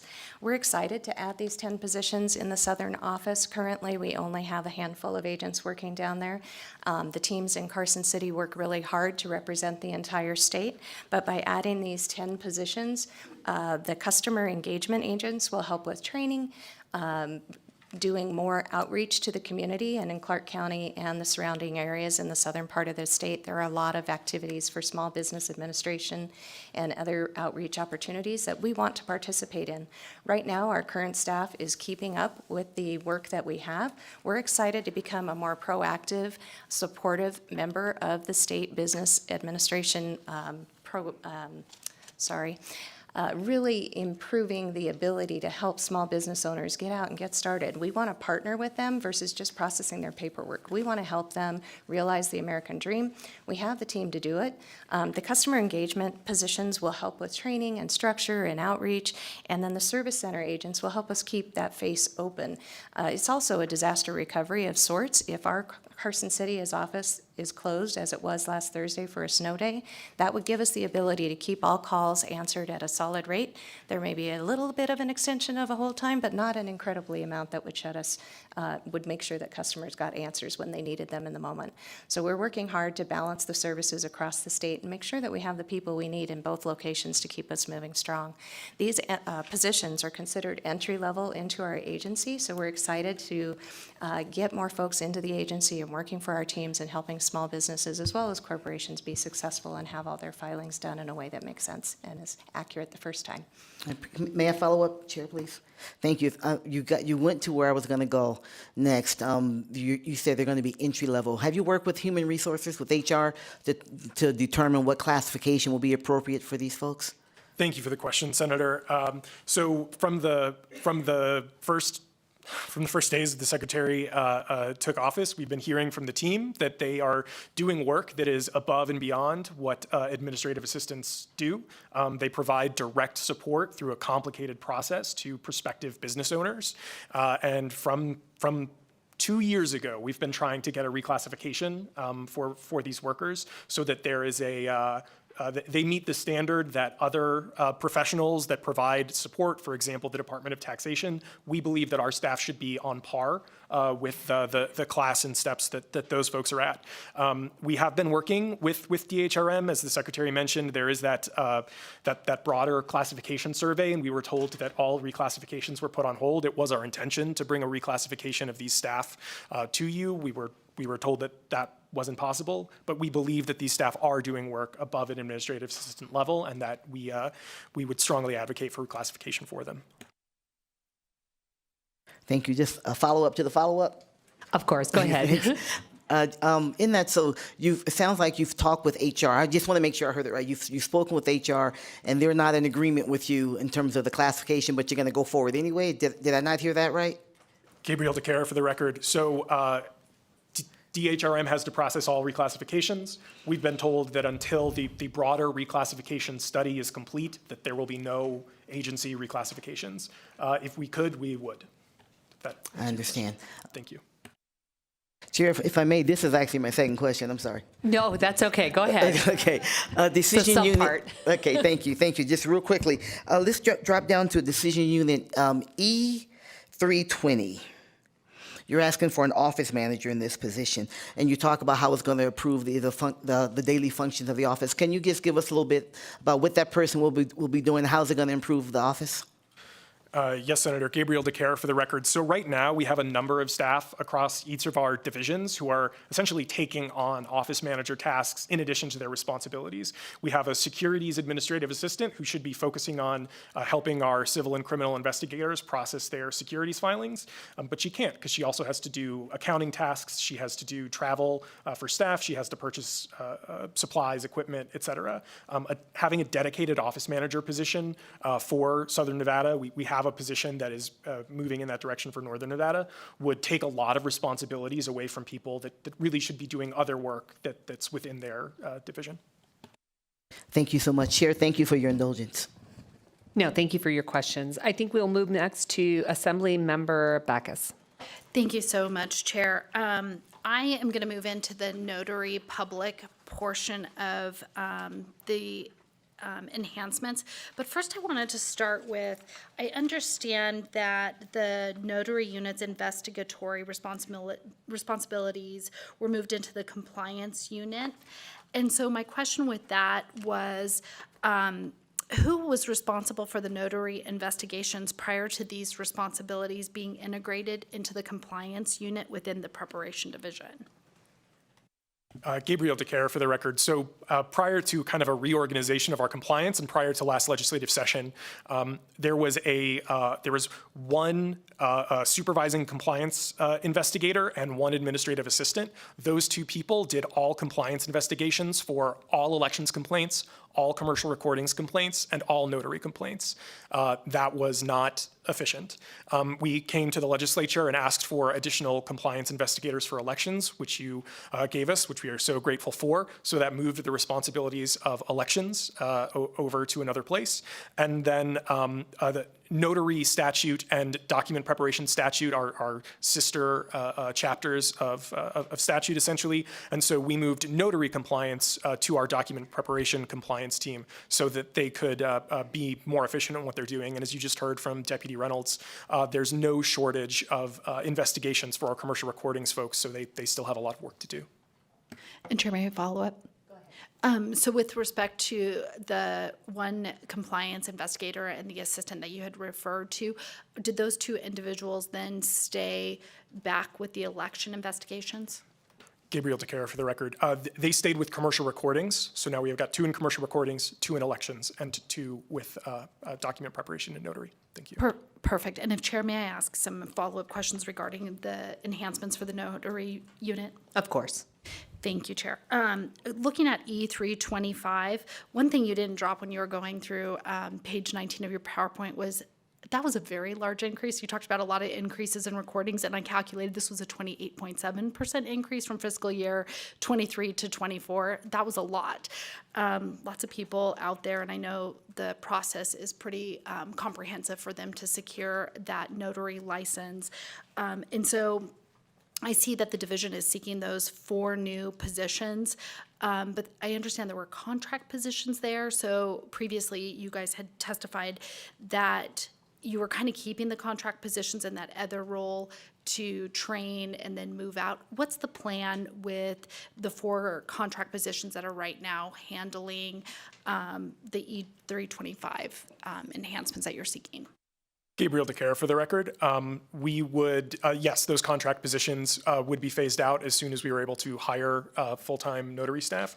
I will say that having those contractors deal with that huge volume in notary increase has been essential. We've also seen several folks that started as contractors looking for full-time employment with the Secretary of State's office, which is our goal. We want to get those people to be employees of the state of Nevada and not contractors. Thank you. So I take it the goal is like that 1-year time period, and if that's the case, it sounded like you were going to do an amendment on the other one. Is it kind of going to be the same thing here to shorten it from the 2 years of keeping those contract positions and phasing them out after 1 year? Gabriel DeCare for the record. Yes, Assembly Member, absolutely. As soon as we get them, we're not going to, yeah. No problem. Thank you. I think we're going to jump around here and go next to Senator Titus. I caught her off guard. She wasn't ready. Thank you. I appreciate the opportunity to ask a question. First and foremost, thank you all for being here today and the presentation, and congratulations on decreasing that vacancy rate in your office. I mean, it's a huge lift from going over 20% vacancy to 5 to 8%, depending on what office you're looking. So thank you for that. Good. I want to go to actually, and also I want to point out another comment that I think people do not recognize what a huge importance you have to our commerce and business in this state. And your first group and slides and presentation really points that out. So many times we are focused on the election process that you're engaged in that I think we forget the huge other roles that you have. Having said that, however, I want to go to page 22 of your presentation and look at E336. We haven't really addressed it anywhere else, but I feel it really ties into E304, and recognizing that I have 6 rural counties that I represent and looking at that engagement of the clerks. How does what specifically how does E336 tie into E304? Gabriel DeCara for the record. So having an elections lab, one of the very many advantages of the new top-down voter registration and election management system is now there are standardized processes across each of the counties. So we can assist with training staff. Previously, if they needed help from the Secretary of State's office, we could give them a strong thumbs up and talk to them about statute, but now we will have dedicated poll pads. We can show them the software. We'll be able to run mock elections out of this elections lab. So counties, if they need to, can send staff to the Secretary of State's office to conduct trainings. If there's new modules that we're introducing, we can conduct in-house trainings in the Secretary of State's office. When we were bringing the VREM system online, we found that that was incredibly helpful. Having all of the clerks and their staff in one room, everyone looking at the same screens, everyone touching the same hardware, was incredibly useful in ensuring that these standardized processes, that elections are carried out the same in Douglas County as they are in Elko County. Follow up, Madam Vice Chair? Go ahead. So thank you for that. Do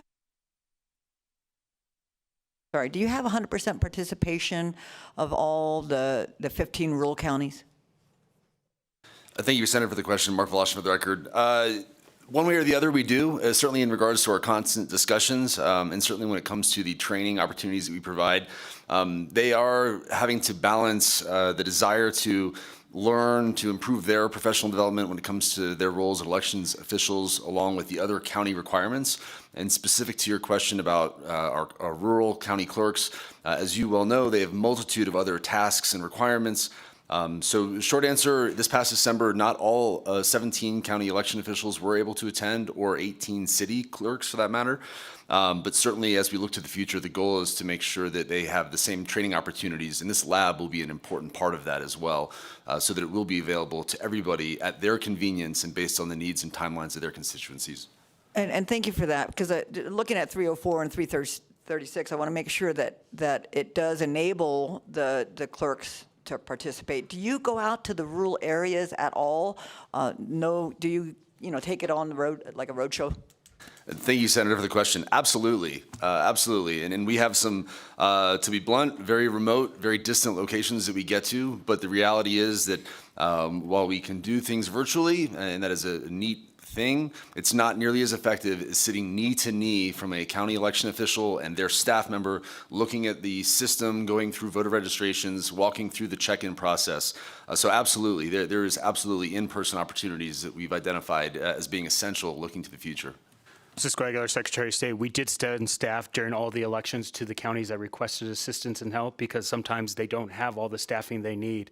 This lab is also available not only to the clerks, but the clerk staff. That staff is continually transitioning, which is an unfortunate thing. We have to figure out a solution to that issue, but this is just another tool. I personally have been to every single county to meet with every single clerk to understand their challenges and needs. Thank you for that. And final question, if I might, it's a quick one. Go ahead. When you go out there, one of the things I know, and thank you for coming to my office and meeting with me, I really appreciate the update that you gave. You mentioned about improving voter count, the count during Election Day, and had mentioned perhaps picking up the drop boxes frequently throughout a day. I didn't see anywhere in the budget that there was requests for any funds for that, or how are you addressing that with the county clerks? Cisco Aguilar, Secretary of State. That issue really applies to Washoe County and Clark County. Clark County has submitted a proposal to our office. We have shared that with the governor's office and legislative leadership. It's about a $1.2 million increase in Clark County. They also both counties need space.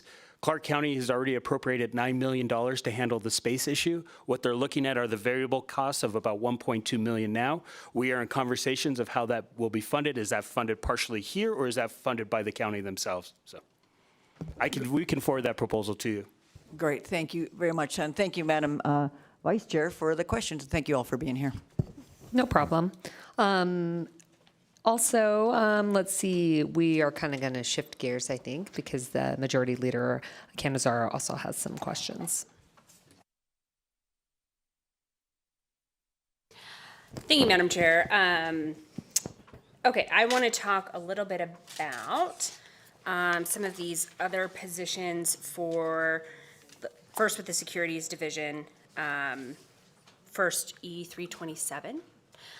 which is your new financial analyst position for the Las Vegas office.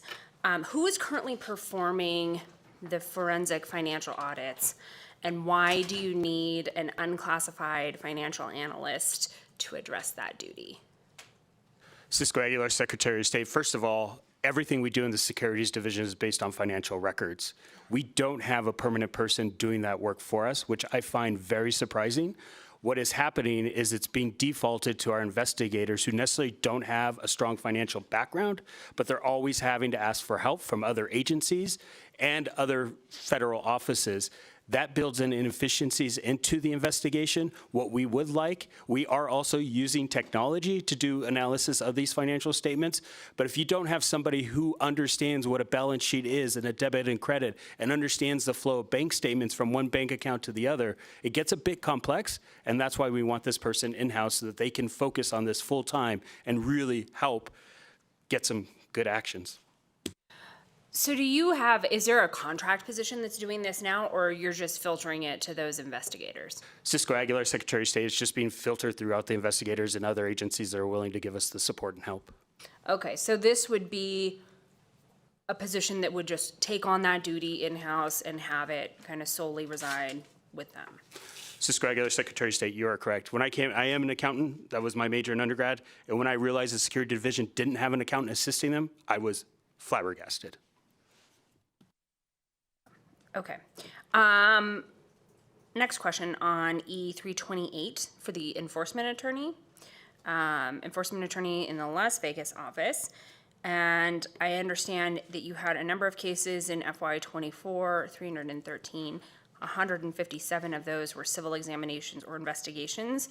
And so would the addition of one new unclassified chief of enforcement position allow the office to sufficiently address its civil examination and investigations cases?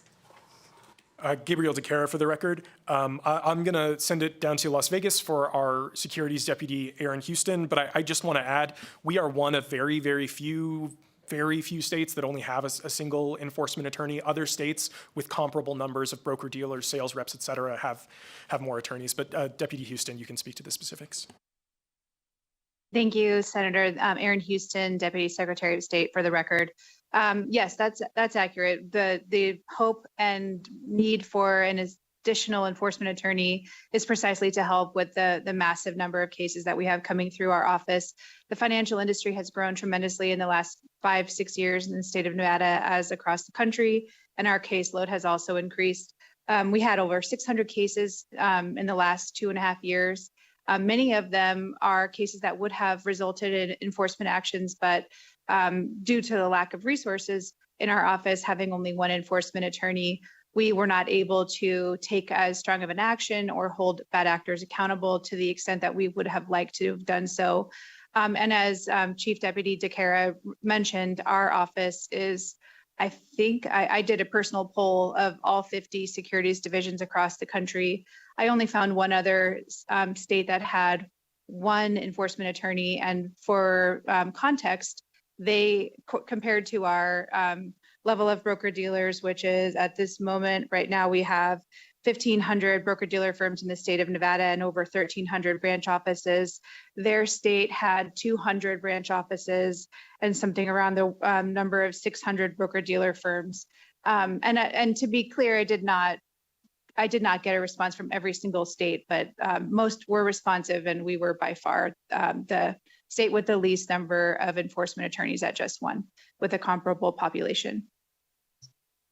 And so would adding another one of these positions then allow you to sufficiently address those examinations, civil examination and investigations cases? I know it sounds like other states have a lot more and we have one, but would adding that one, I think, at least address those outstanding cases that you have? Cisco Aguilar, Secretary of State, absolutely. And also to it allow us to be more efficient in the use of Attorney General's office when it comes to prosecutions. Can I follow up with that? Right now, are you, when you say being more efficient with the use of the DAGs and prosecuting those cases, are you just not referring over cases that should be subject to criminal prosecution? Cisco Aguilar, Secretary of State. Yes, we are referring every single criminal case. These are civil cases which can be handled in a civil manner and not have to engage an Attorney General. Again, this person thinks about this 24/7. When we do engage the Attorney General's office, it takes a little bit of time to get them up to speed on the case, and when we can handle it in a more efficient way. Perfect, thank you. Next, I will go to Chair Monroe Moreno. Thank you, Madam Chair, and thank you so much for being here. Sorry for all the questions. I'd like to talk about the IT and software maintenance contracts. It's in decision units 310, 332, 334, 339, 349. Can you tell us what are the challenges the office experienced prompting the need to incur all these various IT and software maintenance contracts during the 23-24 interim? Cisco Aguilar, Secretary of State. Really has to come down to the fact that the role Nevada plays in our country. Being a battleground state, being a swing state, we are under the constant revision of foreign actors. We have had to build our cybersecurity to be strong. That was why one of the benefits of the voter registration election management system was so needed. It helped build security. Some of our 17 counties had systems that were no longer being supported by the vendor, which meant there was a lack of security in those systems. With the VREM system, we have a strong security. We have built additional support around that with Mandiant, who is an outside vendor. Again, where this country is going from a cybersecurity perspective, there have been lots of federal cuts to these agencies, and so the states have to take an active role and a proactive strategic role in making sure our systems remain secure. Perfect, and I think that leads into one of the questions I was going to ask, that, what is the office, what do you plan if we as a legislative body don't approve the funding over the 25-27 biennium to continue the IT software maintenance contracts, which were established in the 23-24? Cisco Aguilar, Secretary of State. It scares me. Alrighty then.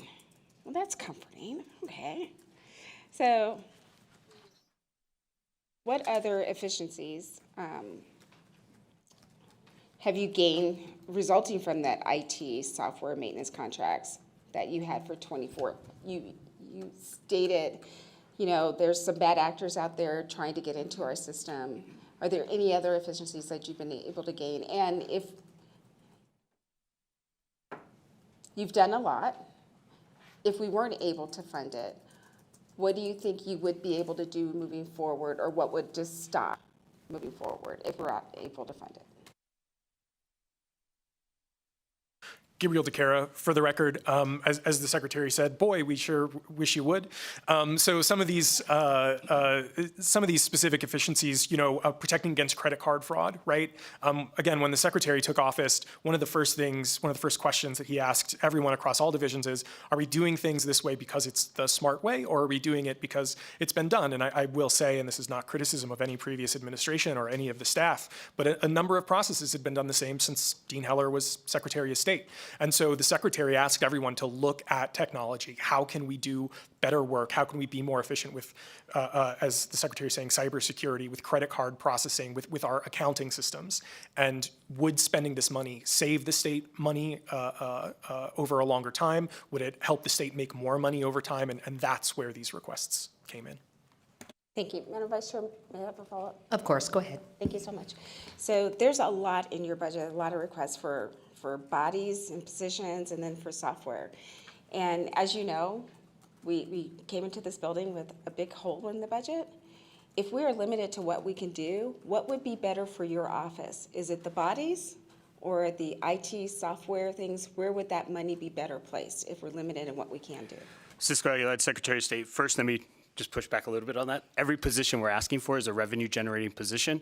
We've been able to prove through the use of contractors to test theories and ideas of these positions have shown that, one, we were able to increase our efficiencies, which reduce costs and burden onto Nevadans, but also to these positions have helped us drive additional revenue forward. So they do, in a sense, if you were granted to us, we would be able to show that the revenue would increase to the general fund so they would actually pay for themselves. In the IT efficiencies, it's continued to build those efficiencies so that that we can see that as we move forward and we continue to be more innovative and modernize, we'll be able to reduce the overall cost, which would then be less reliant on the staff that we do have. Madam Vice Chair? Yes, go ahead. And I do appreciate that statement. However, if we do not have the initial funds to do everything, even though it may bring money in, and we have to, you know, take from somewhere else to give to another department kind of thing, if that were the case, I know every position you want, and they're all important, and the IT is important, but which one is most important at this time? Cisco Aguilar, Secretary of State, I would say the necessities from a cybersecurity perspective to make sure that our systems are safe, the data is safe. So cybersecurity would be ultimately number one, which would include the IT positions to be able to support some of that work. Perfect. Thank you. Thank you, Madam Vice Chair.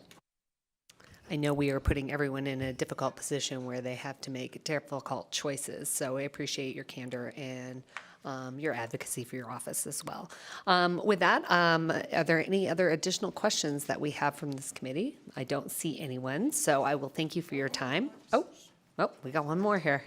Go ahead, Senator Titus. Thank you, Madam Vice Chair, for a second bite at this apple. I appreciate the opportunity, and I guess this last line of questioning regarding concerns regarding security, especially along the monies and security fraud along that line, I have to ask concerns regarding, will this help with concerns about the election fraud? Is that looking at the same entity of people trying to get into our systems?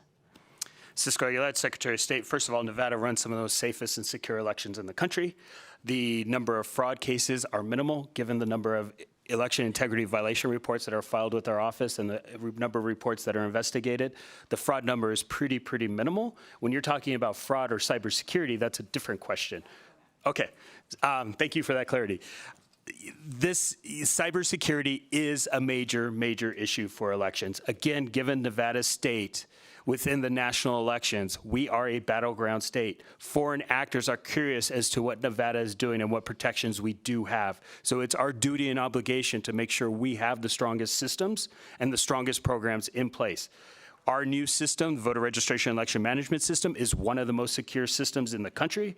Not only that, but we did use Mandiant, which is the #1 cybersecurity company in the globe that has built protections and continues to test that system on a daily basis to make sure we are doing what we need to do to protect Nevadans. And I appreciate that. My voters need to hear that from you, so thank you very much. Thank you, Madam Chair. No, thank you for that. Any last questions? I'm looking around. I don't see anything. Thank you so much for your presentation and your willingness and your ability to answer all the questions that we had. I know we had quite a few of them. And with that, I will close the budget hearing on budget account 1050, the Secretary of State, and we will move to our last agenda item for the day, public comment. For those providing public comment, please remember to state and spell your name for the record and begin when you are called to the table. So if there is anyone, I would encourage you to move to the table either in Las Vegas or here in Carson City. And for those that are calling on the phone while we're getting situated here for in-person testimony on public comment, I'll remind you that the number is 1-888-475-4499, and the meeting ID is the same as it has been all session. It is 884-1358-4599. So with that, there is no one here in Carson City, but I do see someone at the table in Las Vegas. I'd remind you to limit your public comment to approximately 2 minutes, and please state your name and spell it for the record and begin when you are ready. Hello, good morning. My name is Miles Dixon. That's M-I-L-E-S, Dixon, D-I-C-K-S-O-N. I'm the CEO and founder of Nevada Grant Lab. We're a nonprofit that supports fellow nonprofits, local agencies, and state government agencies in applying for and administering federal grants. I wanted to briefly speak about the Office of Federal Assistance Budget Account 1341, really just to acknowledge and express some appreciation for Director Sanders, Ms. Sanchez, and their entire team. I think, as you all know, we have had a long and challenging history in this state of getting our fair share of federal funds. Starting in 2011 and again in 2021, the state made major adjustments to both creating and then elevating what is now the Governor's Office of Federal Assistance. And Director Sanders and her team, their work in developing this new state strategy that she referenced, collaborating with partners and stakeholders, trying to share and train on best practices, I think are really moving the state forward, especially on her very limited budget, as you heard. You know, when OFA was created in 2021, the vision was really as a resource, as a leader that could support Nevadans in getting their fair share of federal funding. I think they're doing that work in a speed and a consistency that we have not yet seen. And again, just want to acknowledge them, especially at this critical time as major changes are looming in federal funding. And to the extent practical, this committee, as well as the state more broadly, really considering increased investments, again, recognizing that the budget is tight, we understand that, but this sort of work is really, really critical in generating revenue, as well as helping, whether it's policymakers, state agencies, community partners, et cetera, understand the potential implications and how to manage those changes in federal funding. So again, thank you so much for hearing the budget account this morning, and appreciate the work of this committee and the Governor's Office of Federal Assistance. Thank you. And I don't see anyone else at the table in Las Vegas, and there's no one here in Carson City. If we can go to ABS or ABHU, is that what it is now? Can we go to the phone lines? Thank you. The public lines are open and working. However, there are no callers for public comment at this time. Thank you. And at this time, we will close public comment. That completes our agenda for the day. I'd like to thank everyone for being here and spending time with us this morning. Again, we will be back in joint subcommittee meetings starting promptly at 8 a.m. tomorrow, and this meeting is adjourned.